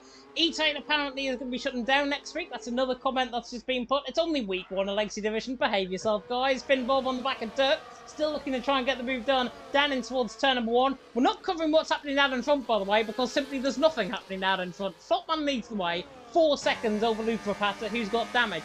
Allison there in 3rd. He must have some form of damage because otherwise I think he'd be closing in on the back of Luke Rapata. Joe Murphy there in 4th, Rev Caterpillar in 5th, and Fraser, Dirk, Finn Bob, Gatkowski, Tootie ran off the top 10 in the Grand Prix right now. And then it's Gian, who's looking quite strong actually, from 20th on the grid, up into 11th early on. Finn Bob looking to the inside line, into the Grand Hotel hairpin. Not quite getting the move done in towards there. Harrison and behind along with Choco Matthias, Sergio, top 15. Sergio and Danny Van Ruiten, by the way, have already came in the pit lane to serve their drive-through penalty. That's why he's down in 16th. Casper Flack in 17th, and then Max von der Geest they're down in 18th position. And unlike, of course, previous seasons, I believe it is still top 15 that do get points around here, of course, in Monaco, and indeed in all 24 races of this season here in WOR Legacy Division. So that means, even if you are Max von der Geest in P18, around a track like Monaco, 3 people crash out, you're in the points. That's the start then from Flotman going through into turn 1 now. So he's now fined about 5 seconds to Luca. Himself actually able to find and hold on to a 5-second gap to Allison, despite the fact that he has got that front wing damage. So Luca is looking to me as if he's just tried to consolidate second place as it stands. As it stands, top 5 staying as I predicted, that Joe Murphy is on the alternate tyre. And I have to argue, the rain is starting to lighten up a little bit. The intermediates are certainly the right tyre to be on. Joe Murphy's going to start struggling soon. Yeah, I think Crispy mentioned earlier on in the chat, if I'm not mistaken, it was going to be full wet inters and then dries, I think, out on track, is how this race was going to go. So I think that, in keeping with what you're seeing out on track and what we're on board with now with Finn Bob, definitely the rain is getting slightly lighter out on track. Normally, the rain lasts for about 15 minutes around here, then it eases off. Then we have inters weather for about 15-20 minutes, and then we go to dries. Probably throughout the final third of the race, around about lap 23-24 is where I'm thinking we could see the first dry compound tyres getting put on in terms of the strategy out on track tonight. Finn Bob was still all over the back of Dirk. Not looking for the move right now. Harrison is looking pretty spicy now on the back of TRT Gian and on the back of TRT 2D as well. So both TRT drivers could be ending themselves up in an FRT sandwich here with Harrison right on the back in towards Raskas and Nancy Noj. Not obviously an overtaking spot in towards Raskas, even though I have tried to go around the outside of there before and end up in the wall myself. So I know fine well not to go around the outside of Raskas. But in the end, everyone behaving themselves out on track. We have seen a move though further down the field. Casper Flack ahead of Matthias for P16, which is, I think, the first overtake that I think I've seen tonight. Yeah, quite. I'm just keeping a firm eye at the moment in the battle for P10 between the two TRT guys. Judy and Gian at the moment just holding their own, but they're just trying to close down the gap now on Gatkowski. Of course, he's on the wet tyre and finding that he's actually just keeping within close proximity of Dirk and Finn Bob. But those wet tyres are surely going to become a hindrance here. So the drivers who are on the wets have either got to consider, do we have to consolidate and lose position, or do we try and hold on these wet tyres until the dry period? It's going to be interesting to see who decides to pit and who decides to risk it. Definitely so out on track. Flopman leading the way, Luca Rapata in second, Allison in third. Allison is beginning to creep a little bit closer now on the back of Luca Rapata. Flopman just set his fastest lap of the race. Why wouldn't you out in front? 7.5 seconds the gap over Luca Rapata. Allison there in third. What we are beginning to see, though, I think, is the wets beginning to drop off. You can tell that between Caterpillar and Joe Murphy. 1.2 seconds now the gap. I had that gap at, what, 2.5 seconds, I think, a couple of laps ago. So Rev Caterpillar, over the last 3 laps or so, has gained around about 1.5 seconds on the back of Joe Murphy as a result. So be looking to try and get the move done. Speaking of moves done, Finn Bob has... either Dirk has just made a mistake there and has gone straight on, or Finn Bob has just got the move done. But now Gatkowski's up the inside line on Dirk, in towards Massenet, in towards Casino Square. Gatkowski is through, and there's left side end plate damage on Dirk, which means he's been in the wall, coming through Sandoval, and now Tootie tries to get on the act as well. But Dirk has got left side end plate damage on that car, which makes me think he's gone deep into turn number 1. Finn Bob got the move done as a result, and Dirk now has to fight that car with that front wing damage. Yeah, I mean, that's the last thing TF10 needed. Of course, Max van der Geest pitting earlier on in this race because he's all the way down to the back in 18th and 17 seconds back from 17th place is EVE Matthias. So, yeah, a little bit off the pace at the moment to TF10. They're struggling out here, and their lead driver has got damage. There's a risk they may not even get points here tonight. Flopman is getting faster on these intermediates, though. 120.1. and nobody could keep up with his pace right now. Flopman has either been fed his Weetabix this morning and has just been on a hyper rush throughout today, or he is just simply loving Monaco right now. And to be honest, I think it's the former rather than the latter rather than the former.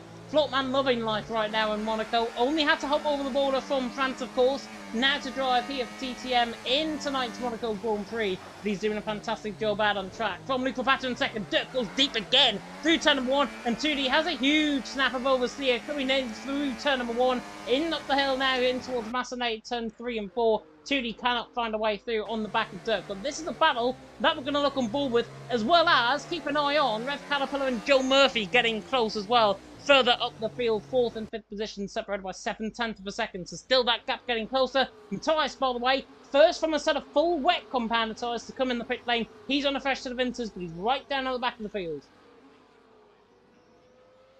And I keep talking on mute. I need to stop that, don't I? I keep keeping a firm eye at the moment on the Novus racing driver of Rev Caterpillar, who's still within touching distance at the moment of BRT's Joe Murphy, but he can't get that overtake done. Of course, remember, on the wet tyre at the moment is BRT's Joe Murphy. His teammate, Finn Bob, on the intermediate, trying to close upon Fraser. So, as it stands so far, mixed strategy, working a treat. Is Joe Murphy going to pit, or is he going to stay in the hold on to the track position? He does exactly that. He stays in 4th.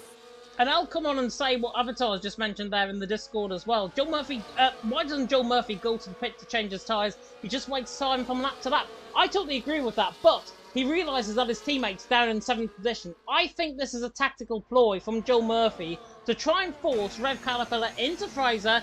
Fraser's obviously losing time on those tyres as well. Finn Bob is gaining on these guys. So I think Joe Murphy's plan is to hold up, oh my word, Rev Caterpillar sideways coming through Casino Square. Joe Murphy's plan, I think, is to hold back Rev Caterpillar, to hold back Fraser, Finn Bob to get closer. Look at the gap. Now that he's got the car park on, coming through the Grand Hotel hairpin, the gap all of a sudden is coming down 2.6, 2.5. This is the ploy for BRT, holding up Rev Caterpillar. I don't think NVR are going to be fans of that, because we know how hatred they are towards each other, NVR and BRT, back in the past as well. Whether or not they find that, though, is a different thing. Running in towards the Novella chicane once again. BRT Joe Murphy 4th, Rev Caterpillar in 5th. But now is the time, if any, I think, to come in for a set of inters, because Joe Murphy, right now, those tyres are on tender hooks. He's losing a lot of time, but his ploy, I think now, is to get Finn Bob trying to get up the positions and try and get him on that set of inters before he pits in for a set of dries later on.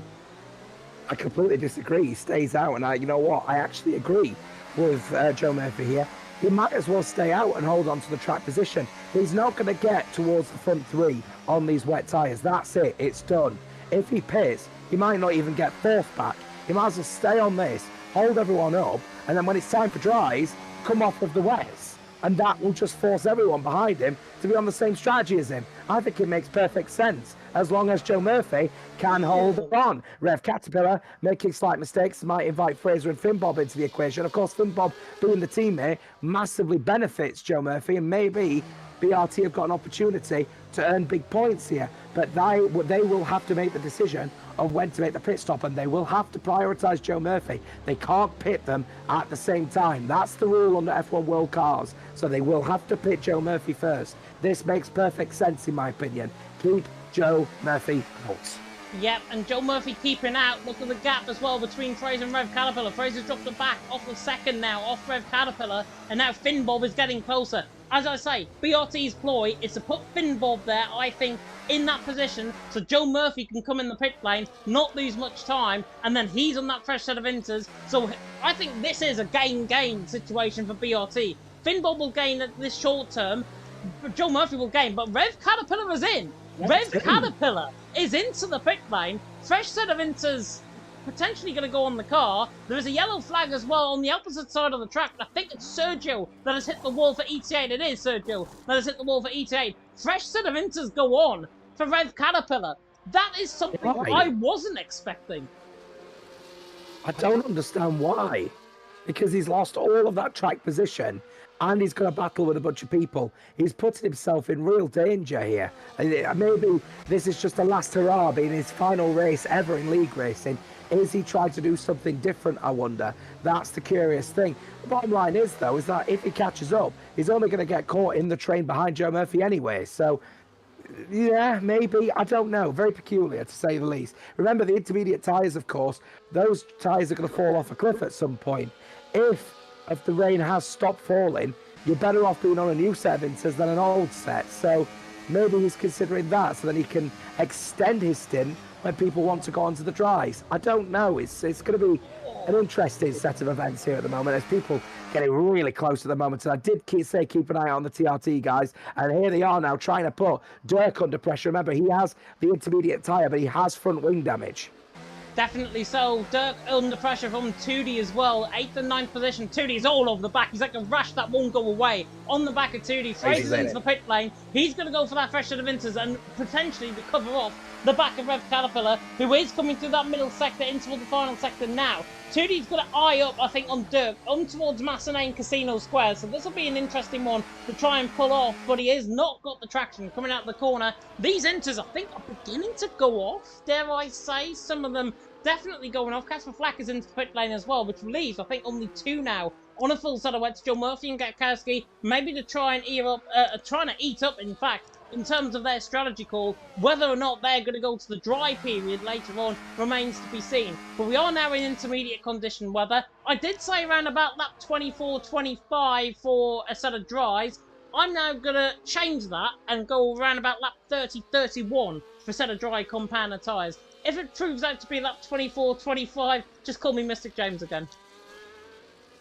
Botman going even faster on these intermediate tyres. 16 laps are old, but 120.040. Dirk, 3-second tyre penalty for his troubles here as he's trying his hardest to stay ahead of Chudy at the moment, but you can see it's just hemorrhaging time. Oh my goodness me, another one as well. He has got some real issues on the front wing. Dirk has surely got to pit and get rid of that front wing. He's obviously facing some serious challenges at the moment. Is he going to come in? He's not. He's going to stay out even further as him is getting closer to Gatkowski. Gatkowski, remember, on the wet tyre. He now merges off of the racing line to try and cool down the wet tyres as he keeps in close contact of Finn Bob, who's obviously tried to chase down his teammate in 4th place in Joe Murphy. 2D nearly had the run on Dirk there in towards Massanane Casino Square. Look at how much better 2D is in terms of the turning. In towards Massanane Casino Square. Surely in towards Mirabel, you've only got to risk it. If you put Dirk on the wall, you put Dirk on the wall. Simple as that, but they've got to behave themselves out on track. If I was in 2D shoes right now, I definitely would have tried to go for that move in towards Mirabel and then in towards the Grand Hotel hairpin. But then again, that's why I'm in the commentary box, and that's why I'm not out on track. But 2D there in 8th position, on the back of Dirk. Sergio sets the new fastest lap of the race. That's on a fresh set of inters further down the field, down in 18th position. James, sorry to interrupt. Finn Bob has got front wing damage. I didn't notice this. He's actually missing an entire end plate on the right-hand side, and that's causing him to lose so much time, so much so Gatkowski on the wet tyres is significantly faster. So what's Finn Bob going to do? He's going to have to hold everyone back here and help Joe Murphy, who of course is on the wet tyre. So actually, is this the worst case scenario for Joe Murphy at the moment, BRT? I don't think it is. Finn Bob has just got to try and defend it. He's staying out. And 2D is into the pit lane, so the TRT man into the pit lane to try and get out of all of that mess that is now going to happen, I think, just in front of him. He's preempted anything, and Gatkowski's nearly in the back of Finn Bob through turn number 1 at Thunderbolt, now run up the hill once again, in towards turn number 2. He's got more ERS. Is he going to go for the move? Surely the impossible not to be pulled up by Gatkowski. Looks to the inside on Massanane, can't get the move, can't find the move done, even up the hill in towards turn number 3, now through turn number 4, running down in towards Mirabel again. It's just a matter of if, not when, I think, for the move to happen for Finn Bob and Gatkowski to swap positions. Gian and side by side with Dirk into the Grand Hotel hairpin. Dirk neatly collides there with the back of Fraser, and they're side by side still into the Grand Hotel hairpin. Gian doesn't want to give this up, still to the inside line. Now into the Portier. Don't be like Button Berline! And still come out on top is Dirk. Gian there side by side. Gatkowski all over the back like a hot rash on the back of Finn Bob. Gian though still trying to get the move done on the back of Dirk. Very aggressively forward. Dirk, I think, had right to the corner. Gian should have just backed out of that and not caused that much trouble. Oh, and there's no surprise there. I've just been keeping an eye on Choco.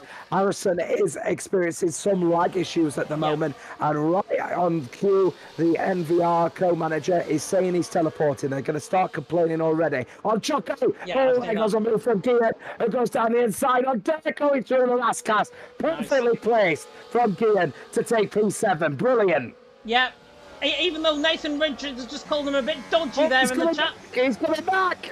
Outside line, not quite close enough. Gian gets the move. They're in the 7th position. He's just been called dodgy in the chat. We'll definitely let that one slide. Gian there in 7th, now ahead of him, and Gatkowski all over the back of Finball. But has he got damage? Because he oversteers completely there. Coming out through Massenate, down the hill and towards Casino Square. Once again out on track. Gian now looking to the outside line. No way. Around the outside of Mirabeau? Surely not. No, he thinks second up. But Dirk to the inside line as well. It's personal between these two. And Gian now gets collided with Dirk. Dirk calls an absolute car park coming through. Harrison has managed to get through that relatively unscathed. He's now ahead of Dirk. Dirk, though, causing absolute carnage, I've got to be honest. The front three, by the way. Luke Rapata Allison's going to be on very, very soon indeed. Flopman leading the way, still 16 seconds. 2D Max Von the Geese, I think, are in trouble as well. They are further down the field. I'm not sure where they are out on track. I think to the Grand Hotel Hairpin. 2D now ahead of Max Von the Geese, but both of them getting caught in each other. This now is rush hour traffic here in Monaco on lap 20 out of 39, halfway through the race. Yeah, you know what, though? That move from Dirk is, it's going down inside Gian again. My God. What a move. 2 in a row going through the Raskas from Gian. He's clearly loving it through the Raskas and gets the move done on Gatkowski. Gatkowski's looking for it. He's using overtake. Is he going to find the move going into one? He's not. He's going to hold off there. Gian sideways. No, it's a mistake. He's going sideways. They're going to go side by side up the hill. Gatkowski's going to hold on. They're on the other side of the wet tyres. He's going to hold on. No, around the inside, though, will Gian. Surely that move is going to hold on. Nice. And TRT keep their man in 6th. Great racing, great managing from the TRT man. He's going to try his best now to get past Finn Bob. He's on the ideal tyre and he's got a full front wing. So this move is surely inevitable at some point. Oh, and there goes Rev Caterpillar, I think, to the inside line on Danny Van Routen. All of this now kicking off in towards Mirabeau Bass once again. And there goes Gian to the inside line of Finn Bob. This contact in towards Portier. Surely missing a front wing and he's now colliding with the back of Gatkowski. Gatkowski in the wall as well. All carnage here in WOR Legacy Division. Luke Rapata, by the way, is into the pit lane as well from 2nd position. So Luke Rapata into the pit lane. He's got a new front wing. Danny Van Routen going ahead of Rev Caterpillar. All kicking off in the mid-pack. And they're still side by side. In towards Tabac. Joe Murphy's into the pit lane. He may as well come in because all of this is carnage in the mid-pack. Goodness me, it's like literally rolling rush hour. Flopman leads the way. Allison in 2nd, Luke Rapata in 3rd. Luke Rapata, though, has came out in absolute God's country. He is flying away. Gian is staying out on that fresh set of inters. Luke Rapata, though, on a fresh set of inters now. He's going to be quicker. He's repaired his front wing. Now he can close on the back of Allison and Flopman. Yeah, it's a real effort actually coming in from Harrison there, up into P5 for FRT. He has got that time penalty, though, on him at the moment, but he's doing a decent job to hold on for P5, but he is experiencing some lag issues at the moment. Even I'm seeing it at the moment, so the PlayStation driver needs to take a look at that one, because no doubt he's going to have a reprimand thrown his way very soon as well. Luca, fresh front tyres now, fresh tyres, fresh front wing. He's now going to be a man on a mission. 22 seconds the gap between him and Allison. Allison would be daft not to consider potentially pitting here, or is he going to go all the way to dries, I wonder? That's going to be peculiar to say the least. Rev Caterpillar flying at the moment up into P9. He's now going to challenge the Shazoo driver of Danny Van Routen. Choco, of course, the other driver, he's on the old intermediate tyres chasing Finn Bob and Harrison. Danny Van Routen sideways just in front of camera shot there on board with Joe Murphy, was came out right in the middle of this pack. So if you are Luke Rapata, if you're Gian right now, do not come in the pit lane, because you're going to be caught up in absolutely all of this that is coming through the middle sector, now through the final sector, through the swim pool section once again. Goodness me, I'm sweating. These drivers outside, out on track are sweating. However, the rain is about to stop, I think, out on track. It is getting considerably lighter now once again. Lap 22 out of 39. Flopman leads the way, Allison in 2nd, Luke Rapata in 3rd. Flopman, by the way, just for a little bit of pointer, I'll show you where he is out on track. He's coming through the swim pool section, about a lap, Gatkowski. Gatkowski there is coming ahead of him. through the final corner at Raskas. 2D Matthias is side by side. That's 2D through on Matthias. Then he's into 13 further ahead in the pack as well. Ooh. But absolute chaos going on. Bit of sideways action there, I think, from Harrison coming through Mirabeau in towards Grand Hotel Hairpin, in towards Mirabeau Bass. Down the hill once again we come. Finbob all over the back of Harrison. But remember, both of these guys have got damage. They've got Choco, who seemingly doesn't have damage in behind. Whether or not, though, his inters can carry him into the race is a different thing. As Allison is into the pit lane. Whether or not, though, he is going to get out ahead of Luke Rapata is a different thing. I think he'll be okay, but it's going to be close. It will be close, yeah. He's just going through the final couple of corners. Luca had a really bad outlap here, so this is going to be ultimately extremely close. Here it comes then. It's going to be side by side, going through into turn one. This is incredibly close here. Side by side. Nice. Luca just holds on and manages to get out of the pits and stays into P2. Excellent stuff. The gap, though, is apparently 39 seconds. I don't think so. I think that's significantly less than that. Flopman has an opportunity, potentially, to pitch straight to dries. As it's currently stands at the moment. Oh, Rev Caterpillar getting close as well. Side by side with Danny Van Rijts and Joe Murphy side by side as well with the Dutchman, and the Dutchman uses corner experience to shut the door on the back of Joe Murphy. He cannot find a way through on these fresh set of inters. He's in an absolute car park right now. Flopman is 38 seconds ahead, by the way, out on track, and Joe Murphy looks to the inside line in toward Mirabeau and now tries to somehow find his way through on the back of Danny Van Rijten on the outside line into the Grand Hotel Hairpin. It's getting very messy, but he comes out on top. Beautiful move by Joe Murphy in the end, despite all of that contact. Potentially as well, Danny Van Rijten just lagging there slightly. Joe Murphy, though, somehow finds a BRT-shaped gap around the outside for him to get the move done. Gets the move done on Danny Van Rijten. He's through, he's into 9th, and about to set his sights on the man who was retiring here tonight, Rev Caterpillar, under pressure. This is, by the way, for a net P4 out on track. Luke Rapata still ahead of Allison. The gap between Luke Rapata and Flopman, less than 20 seconds, which to Luke Rapata is good, to Flopman even better, as Matthias picks up a penalty and Joe Murphy goes for the move into Vasquez, gets the move done. Beautiful move by Joe Murphy. Ruthless aggression out on track. If you're a John Cena fan, you'll like that one. Joe Murphy through and he's into 8, and Danny Van Rijten, Rev Caterpillar and Fraser are going to knock 10 bells out of each other. This is silly. This is silly. They both got damage on the front wing. They both had damage on the front wing. It was daft for them to do that, and no surprises, they both come off worse as a result. Fraser comes out in front. 88 splits the pair of them. Rev Caterpillar, I'm sorry, my friend. You should have just given it up with that front wing damage. Casper Flack to the inside line. Shazoo against ET8. Are we going to see this battle once upon a time here in Legacy Division this season? ET8 against Shazoo. Casper Flack tries to go all the way around the outside like Joe Murphy did, but now gets Rev Caterpillar on the inside line of him. Now coming in towards Mirabeau. Now on the outside line in towards Portier. Do not end up like Pascal Verline, Jensen Button in the race around here in 2016. Casper Flack and Rev Caterpillar just about get out on top. We can finally somewhat breathe, but Choco was under pressure from Joe Murphy ahead as well. This race is pure chaos. Flopman leads the way. Luke Rapata in second. Allison there in third. Choco nearly hits the wall, and Joe Murphy is all over the back of Choco, who's on 20 laps, all the tyres. Joe Murphy around the outside into Raskas is not going to work. Tries to switch back out of it into Anthony Nosh. Not going to work. He may as well wait until the top of the hill at Massenet. Yeah, he's absolutely pushing. Here he comes then down the straight. He's not going to find it here, but you'll see how later on the brakes Joe Murphy is. Mistake from Choco. Oh, he's inviting up the hill. They are going to go side by side up here. This is risky in the dry. Never mind in the wet. Beautiful from Joe Murphy around the outside up the hill. Fantastic stuff for BRT. Called it two corners ago as well, because I said he'd try and go for the outside of Massenet, and that's what he did. Joe Murphy knows, well, doesn't know me very well, but he knows himself very well. He knows his instincts, and he gets the move done on Choco. I don't care that lap is that he's got 20 lap younger tyres compared to Choco. It's a beautiful move by Joe Murphy, and now look who is in front of him.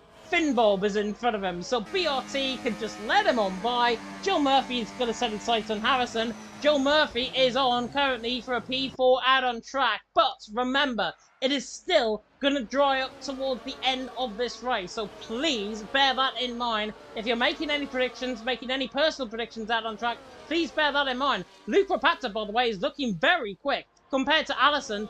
Allison is the one that's struggling. Has he got damage on his car? Maybe a little bit of a winglet missing on his left side, but I think he's fine. Allison, though, was just losing time compared to Luke Rapato. There is a yellow flag, and Danny Van Rijthoven and Casper Black are in the wall onto Vasquez. Yeah, it's been an absolute smash there in there. That'll put him straight into the pits. Well, Danny, and that's exactly what has happened. Shazoo are definitely going to be scoring minimal points with him. So it's all going to be about Luca at the front. Joe Murphy, Finn Bob switching the positions very nicely down the straight. So Joe Murphy lost minimal time. He will now go after the Lagmeister Harrison himself, up in 5th place at the moment and lagging his way to what will be a good chunk of points for FRT as it stands. But 13 laps to go and certainly a dry spell at some point. It is drying up out there, but the track is still damp enough for Inters. I think the rain is beginning to stop, is it, Ellen Track? Flopman may be proving that. Fastest lap of the race. The rain is beginning to ease up. Joe Murphy side by side with Harrison through the tunnel. Nice move there by Joe Murphy, even on Harrison, to get that move stuck. And Fraser's right on the back of Choco as well, down through the same part of the track as well. CPR man tries to get the up and under on the back of the NVR man, cannot find a way through. Flopman, by the way, is one. Unless he crashes it in the wall, you can just count him as your winner. Luke Rapato and Allison, you can count as second and third. It's what happens in behind that is just going to be pure and utter chaos throughout the entirety. The final 12 laps of the race is Fraser. Nearly proves that point by nearly going into the back of Choco, through the Raskas, in towards Anthony Norris once again. And now, Fraser on the back of Choco. Is it going to be alley for the CPI team? Or is it going to be Choco hanging on in terms of that position? Choco there in 8th, Fraser there in 9th. 2D on the back of Rev Caterpillar. Rev goes very deep into turn number 1. 2D gets the up and under. Round the outside line, it's like Joe Murphy all over again from a couple of laps ago. And 2D gets ahead of a stricken Rev Caterpillar with that front wing damage. He's basically got a T-tray he has out on track in terms of that car. 2D 30s into 10. Fraser side by side with Choco. Round the outside through in towards Mirabeau. Grand Hotel hairpin. Fraser nearly 3/4 of a car length ahead. Full car length ahead. Fraser through and he's into 8. Balls of steel from the CPI man. Yeah, CD Phoenix Ignited, I'll be happy with that one, igniting their chances to hold on to P8 from Fraser. Great work indeed. Rev Caterpillar, real shame for him. I think there's a real possibility he may end up losing and be out of the points as it stands so far. 11 laps to go in this race. He is very close to losing 11th to the ETA boy of Casper Fincher Fires at the moment. Now, if he pronounces them, I don't know. We'll get there in the end. Murphy getting close to Guillen, though. That's almost going to be a dead cert at the moment that Joe Murphy is going to hold on for P4. But he's got nearly a 19-second gap between him and Allison, who is on 1 lap younger intermediate tyres. So I think Joe Murphy at the moment is holding on for P4. All he needs to do is get past this man with 27-lap-old Inters. And you know what? He's going to do it now. Inside line in towards Massenet. Oh, Guillen nearly sideways halfway through the corner as well. Little bit of lag being picked up as well on Joe Murphy's end. Here it comes, Slight bit of lag as now goes to the inside line once again. In towards Mirabeau. Can't find the way through. Not here. No way, I thought he was going to go for the move on the outside line. Casper Flack is doing Rev Caterpillar as well. His stricken car, Rev Caterpillar, dropping down the field. Dirk to the inside line as well. On the back of Rev Caterpillar, nearly puts him in the wall. And that is a bit of a show for his final league race, to be honest there. That might have been personal between them both. And now Sergio tries to get the outside line on Rev. Down the hill in towards Mirabeau Bass. Now in towards Portier. Joe Murphy through on Guillen. Further up the field. He's into 4th. They're still side by side though. Sergio and Dirk coming out of the... Sergio and Rev Caterpillar even. Side by side. Coming down in towards the left-hander of the Novell chicane. It's Sergio that gets out on top. E-Taylor having an absolute nightmare in terms of the race. This is what happened if you predict them first in Lakeside Division. Yeah, I'm not Stuart, so I think it'd be unwise to make any predictions, but Dirk has had a bit of a stinker of a race here today. A few collisions, actually, and I think he will be sent to the stewards on a few occasions. Oh, Rev Caterpillar clouting it into the wall. His suspension is surely at its absolute limit here. And before, eventually, unfortunately, there may be a retirement on the cards. Only 2 retirements in this race, considering. I tell you what, really close stuff here with Tudy, who's trying to keep on the back of Choco, and then of course Casper also getting in a little bit of a battle behind as well. Is he going to look down the inside line? No. And that is Choco firmly saying you can't go down the inside. Judy later on the brakes because he's got, of course, the better tyres, but the gap is there going down the inside line. Judy gets the move done. Choco is trying to hold on the inside. It would be unwise to do so on the older tyre, and that is a bit of a squeeze to say the least. But Judy surely has got that position now done. Nice place. Oh no, Casper Flack makes the contact with the back of Tootie, and now it's PG18 inside of Choco. Never thought I'd be saying that tonight. Dirk trying to get on the back of these guys as well. Flopman leads the way, by the way. 20 seconds the gap that he's got over Luca Rapata. Allison in third. If you're wondering why we're not on board with the top three, it's because all of this carnage is absolutely kicking off in the mid-pack, and that Casper Flack right on the back of Choco. Choco getting unsettled again in terms of his own car, and in terms of his tyres, I think now beginning to go off the cliff. You can actually see, in terms of the grain, it's looking like a hard compounded tyre right now, I've got to be honest, the Inters, compared to Casper Flack in behind, who's got the tread, Turk, who's got the tread as well. Choco's tyres are absolutely done for. They're going to be very, very lucky, I think, to try and get to the end of the race out on track. People complaining about not putting Monaco on the calendar. Casper Flack into the line of turn number 1. Tries to get the move done. Fraser's right on the back of Finn Bob, running towards Massillane Casino Square as well on the mini-map. Casper Flack, though, on the back of Choco, trying to get the move into all the inside of Massillane. There's contact. He's going to have to fly through the gap, though, and Casper Flack is through, and he's into 10th position. This is getting a little bit rough. Yeah, that's Dirk, though, unfortunately. Dirk pile drived it into Casper behind, and he ended up colliding into Choco as a result, and the move was done. So Dirk is trying to dictate everyone else around him at the moment, and it's not the cleanest of races from the TF10 man. I think he will face some punishments from the stewards on this one. Choco with that front wing damage is not going to get the corner done. Dirk now up to 11th place, but again, I think there may be some penalties heading his way. Will Choco go for the dive? He's looking for it. Oh my God! It's like literally bowling pins into the Nivelle chicane, and he's now round. Got caught, I think, on the inside curb. He's gone completely into the wall on the left-hand side. Left-hand side is completely gone. Harrison as well is struggling, and Harrison's just been overtaken by Finn, Bob and Fraser. Not sure what's going on. He's teleporting again. Is Harrison. There is a yellow flag out on track, and Guillen's in the wall. Coming through turn number 1. This race has now turned a complete different complexion, and now Fraser gets the move. Does he get the move? Up the hill and towards Massenet, can't find the way through. Now Guillen goes wide, Fraser is through, and Guillen's tyres are absolutely gone. Left side is completely ripped off that car, nearly ripping up again, sideways. Coming through Casino Square, Finn, Bob and Harrison's got to be very, very lucky here not to avoid any contact from the back of Guillen. Flopman still leads, Luke Rapatra in second, Allison there in third. I've honestly seen cleaner racing in a 5-lap open lobby than what I've seen here in WOR Legacy Division tonight, but there's still 23 rounds to go, and thank God we don't have to do Monaco again. Yeah, no, I think the drivers at the moment are just feeling the pressure with these conditions. And remember, there's a lot of drivers on completely different tyre ages at the moment. 15-lap-old Inters are going to feel so much nicer than 30-lap-old Inters. As Guillen in the wall again, he's struggling out there at the moment, and I have a sneaking suspicion a move is going to be done here by Finn Bob potentially. With all the last gas, he's made a mistake though, so that position's no longer there. So he'll have to have another go, potentially going into the first corner. Oh, he's in the pit lane, that's it. Guillen has had enough, he can't stand it, and he's now into the pit lane, and TRT will have one driver at least in the top 10. And Tootie now looking on the back of Harrison, who is still teleporting a little bit all over the place. Tootie is going to have to bear in mind that Harrison is on older tyres as well. And now Harrison makes a mistake, gets caught on the wall, and he lets him through. Tootie through and he's into 7th. Respectful driving there, I think, from Harrison. Obviously knows that he is teleporting around. Maybe a little bit of weather potentially in his area there. And Tootie now in 7th. Harrison there in 8th position.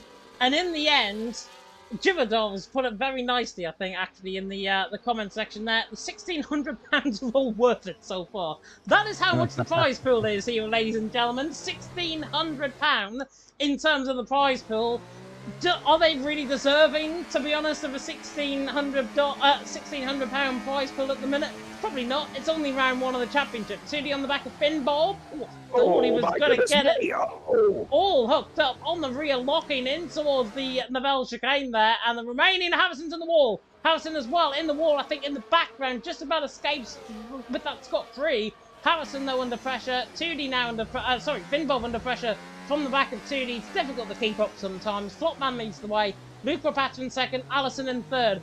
I will not take my attentions off this battle for 2D and Finbob for 1 second. Harrison was, I think, in the pit lane. 2D now going to go for the move for 6th position. Around the outside, Massenet. Surely he'll be the move for 2D on the back of Finbob. He'll get the traction, he'll get the overtake mode on. Whether or not he can find the gaps is a different thing. But actually, the VRT man just pulls away in a straight line. Very impressive speed there from Finbob. He's still in 6th position. 2D there in 7th. But 2D is having to muscle his car, trying to find a way through. He's going to have to get the muscles out to try and get this move on the back of Finbob.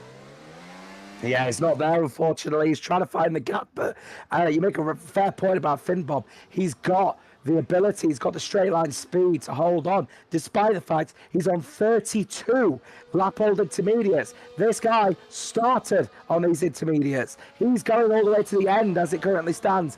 Danny now taking the fastest lap of this race down in 18th place. He will not get that fastest lap point, not being in the top 15. Going through the right-hander of the chicane, and at the moment, Judy is looking for it down the inside of the back. No, not on this occasion. That'd be daft if he did that, but he was looking very racy out there. But Finbob is defending like a lion. You know that meme, don't you? Fernando Alonso, his Alpine doing the widest thing on the circuit. It feels like it at the moment. And Casper Flack is all over the back of these two as well. So if these two come into blows, Casper Flack is there with a very good recovery drive, I'll be honest here, from the E8 man, to try and feature in some of this battle. Flopman, by the way, I'll try and pick you up on where the leaders are in comparison to these guys out on track, because hell knows where they are out on track right now. Flopman, in fact, has actually just overtaken... Oh, going through Mirabel, going through the Casino Square, sorry, a real side-by-side action, and they're ghosted as a result of that one, and Tudy stays in now, he's up to 6th place as a result. Finbob will feel a little bit disheartened, he's lost a position through that particular means, but 7th is not bad considering 33 lap-old inters. Yep, definitely so indeed. 2D now through on Finbob, he's got a little bit of clear air, whether or not he can close in on Fraser, 9.6 seconds. Relatively impossible, but Fraser is still running with a potentially wounded car as well out on track. So the CPI man has, I think, got damage on the right side plate, if I'm not mistaken. I'm just going to try and close in on a deeper look. No, he's actually fine. So Fraser there in 5th, 2D there in 6th. 2D has got absolutely speed onto the back of Fraser if he's to get a P5 finish out of this race here tonight. What I was about to say, Flopman has just lapped Rev Caterpillar. So Rev Caterpillar, final race of the season, and final race ever in league racing. He's just been lapped by the man who's currently in P1, and 22.2 seconds clear of Luke Rapata there in 2nd. As Casper Flack is through on Finbob. Finbob made a mistake, I think, through Anthony Nudge. There is a yellow flag, and Harrison is out of the race, and he's crashed through the swimming pool section, turned around the outside line on Finbob. Massive move from Dirk. Beautiful around the outside, through Sandervoort, into turn number 1. Job done for Dirk. He is through, and he's into 8th. Finbob now under pressure from the back of Sergio, from the back of Getkowski. Bit of contact there with the CPO and the E8 guys. Now rubbing wheels, now coming down the hill once again in towards Mirabel. Sergio's car is absolutely sideways, and now look who's coming up to them. Flopman's about to lap the whole pack, which means they're getting ghosted inside of each other. Flopman's just different league compared to these guys. Flopman leads, Luke Rapata 2nd, Allison in 3rd, but beautiful move in the end by Dirk. For however much controversy he's caused in this race, that was a lovely move around the outside of Sandervoort. Yeah, not bad move, but he's still going to face a few challenges from the stewards, I think, on this one. Really good stuff at the moment for Flopman, who's now racing for his life out there at the moment. Look, oh my goodness me. Sergio and Finbob getting into a little bit. Finbob is still on 34 lap-old inters here. He's going all the way to the end. He'll be very jammy if he doesn't get a puncture. It does feel like a puncture. It's a horrible collision going through the swimming pool. If it isn't at all a puncture, it is now. The rear left tyre has gone. The rear right tyre, has gone. So VRT will only score points through Joe Murphy. And I think that was all caused. Flopman was coming through that pack. I think there was a bit of a lack of ghosting system there from the game, rather than anything else. But you can see he's nearly on the rim already. In that rear right tyre, he has punctured the car, coming out through that right-hander of the swimming pool section. He's now into the pit lane, just about manages to get to the pit lane. Rev Caterpillar overtaken there by Gian. Gian now in 11th, and Rev Caterpillar in 12th. Rev Caterpillar's running with a T-tray out on track right now there in P12.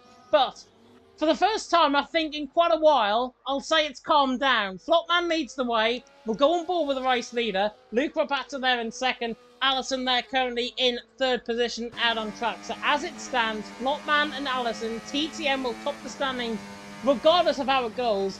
And apart from potential contact, I think, with Luke Rapata and Flopman earlier on in the race, which gave Luke Rapata damage, there's nothing really happened at the front end, which I think is a good thing. Well, I'll tell you what, though, coming on to the end of this one, I thought Rev Caterpillar would do quite well. Fortunately, the first pit stop has not worked out for him. But my top 4 prediction is turning out trumps here, so I'm happy about that one. But I did not expect Fraser to be in this one. It's Gear and Sergio switching positions here. It looks like Sergio is struggling and he is coming into the pit lane. Is that man, and he will now change off by the looks of things to a new set of soft tyres. Stop raining. But a new front wing. Oh, he has stopped raining, but I can see no front wing whatsoever on that car, and his team haven't changed it.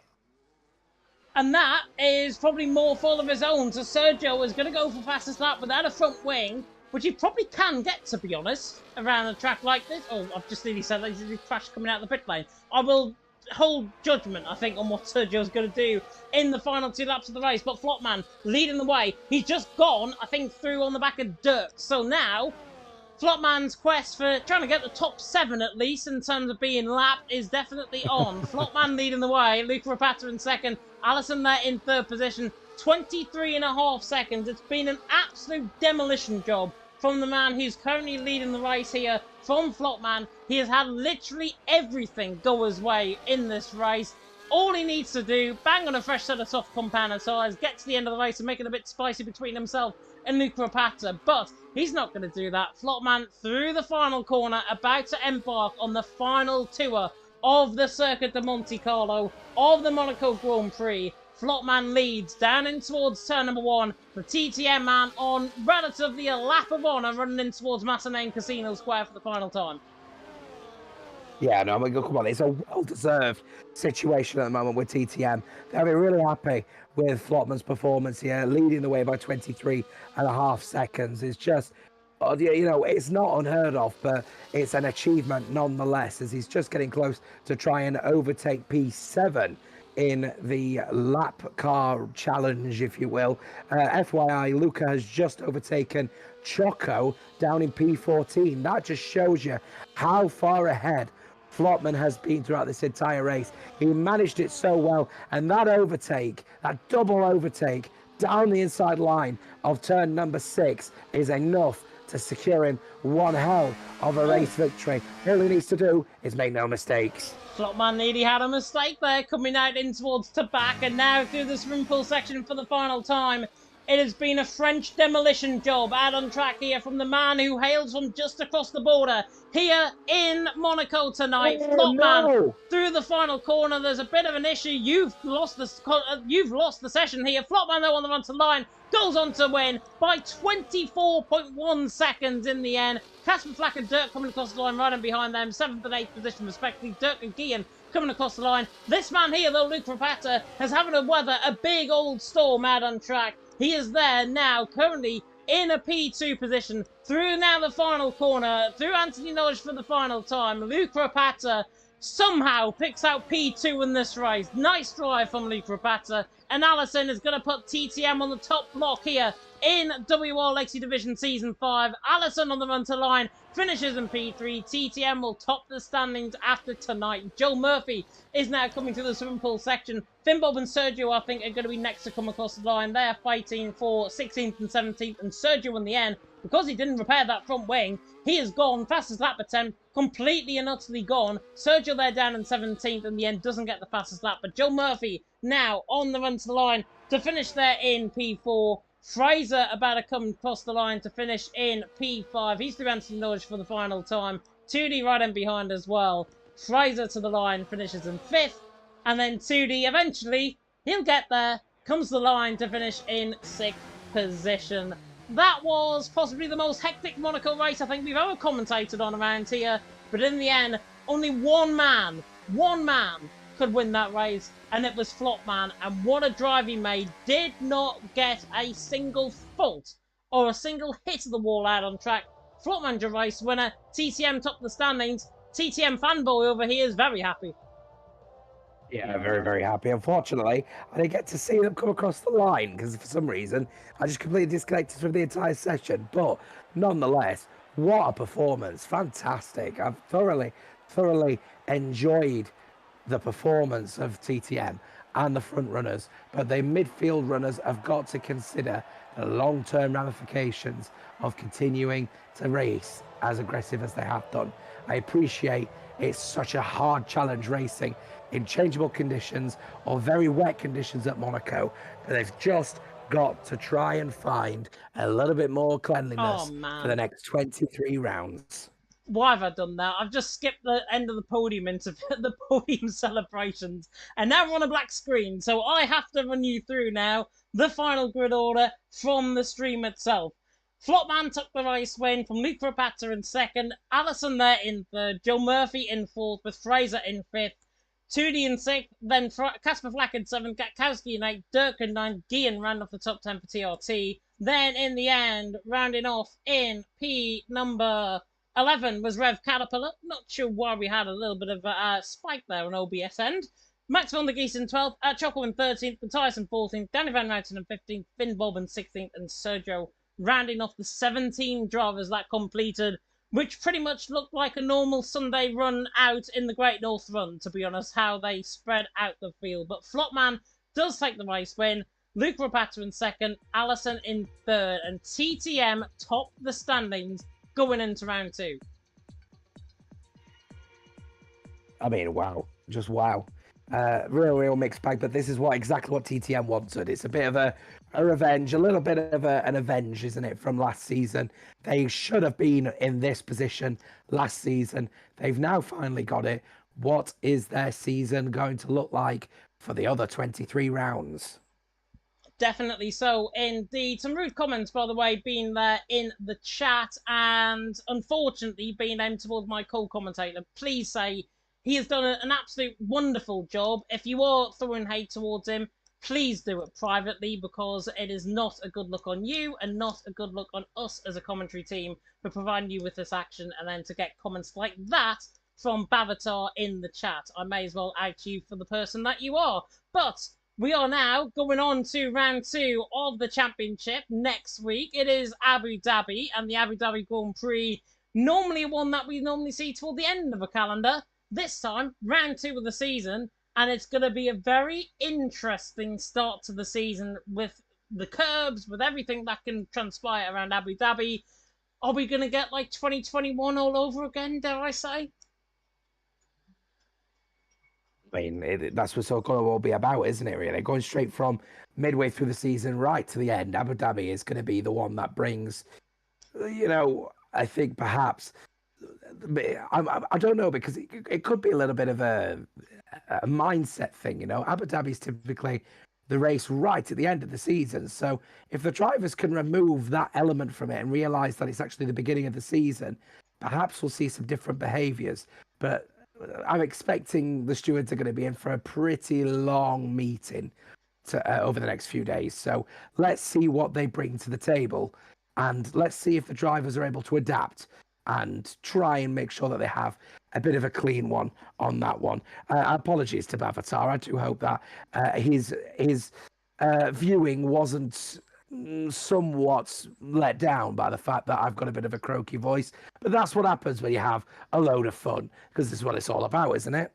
Yeah, his comment was Jota bolt sink in harbour, which I think is very distasteful given what has happened in recent events, of course, in Monaco and indeed elsewhere in the world. So I think we will just leave it at that, and hopefully the childish comments will not make a return next week. But despite our voices, my voice is fine, his voice isn't. My voice is fine at the minute. To spare both of our voices, though, we are going to end it off here. And I really hope, despite all of that carnage, despite all of that controversy, despite all of that chaos, you somehow managed to enjoy tonight here in WOR Legacy Division. If you did, like, comment, subscribe, tick that notification bell, of course, if you're brand new to the championship. And please tune in once again next week. We will be here 7:15 sharpish with the Abu Dhabi Grand Prix next week. For myself, James Head, from Jota alongside me in the commentary box, we are going to bid you farewell with a word from our sponsors, of course, Next Level Racing and Grid Finder. We'll be back with you next week. Thank you so much for watching WOR Legacy Division, and until next week in Abu Dhabi, goodbye.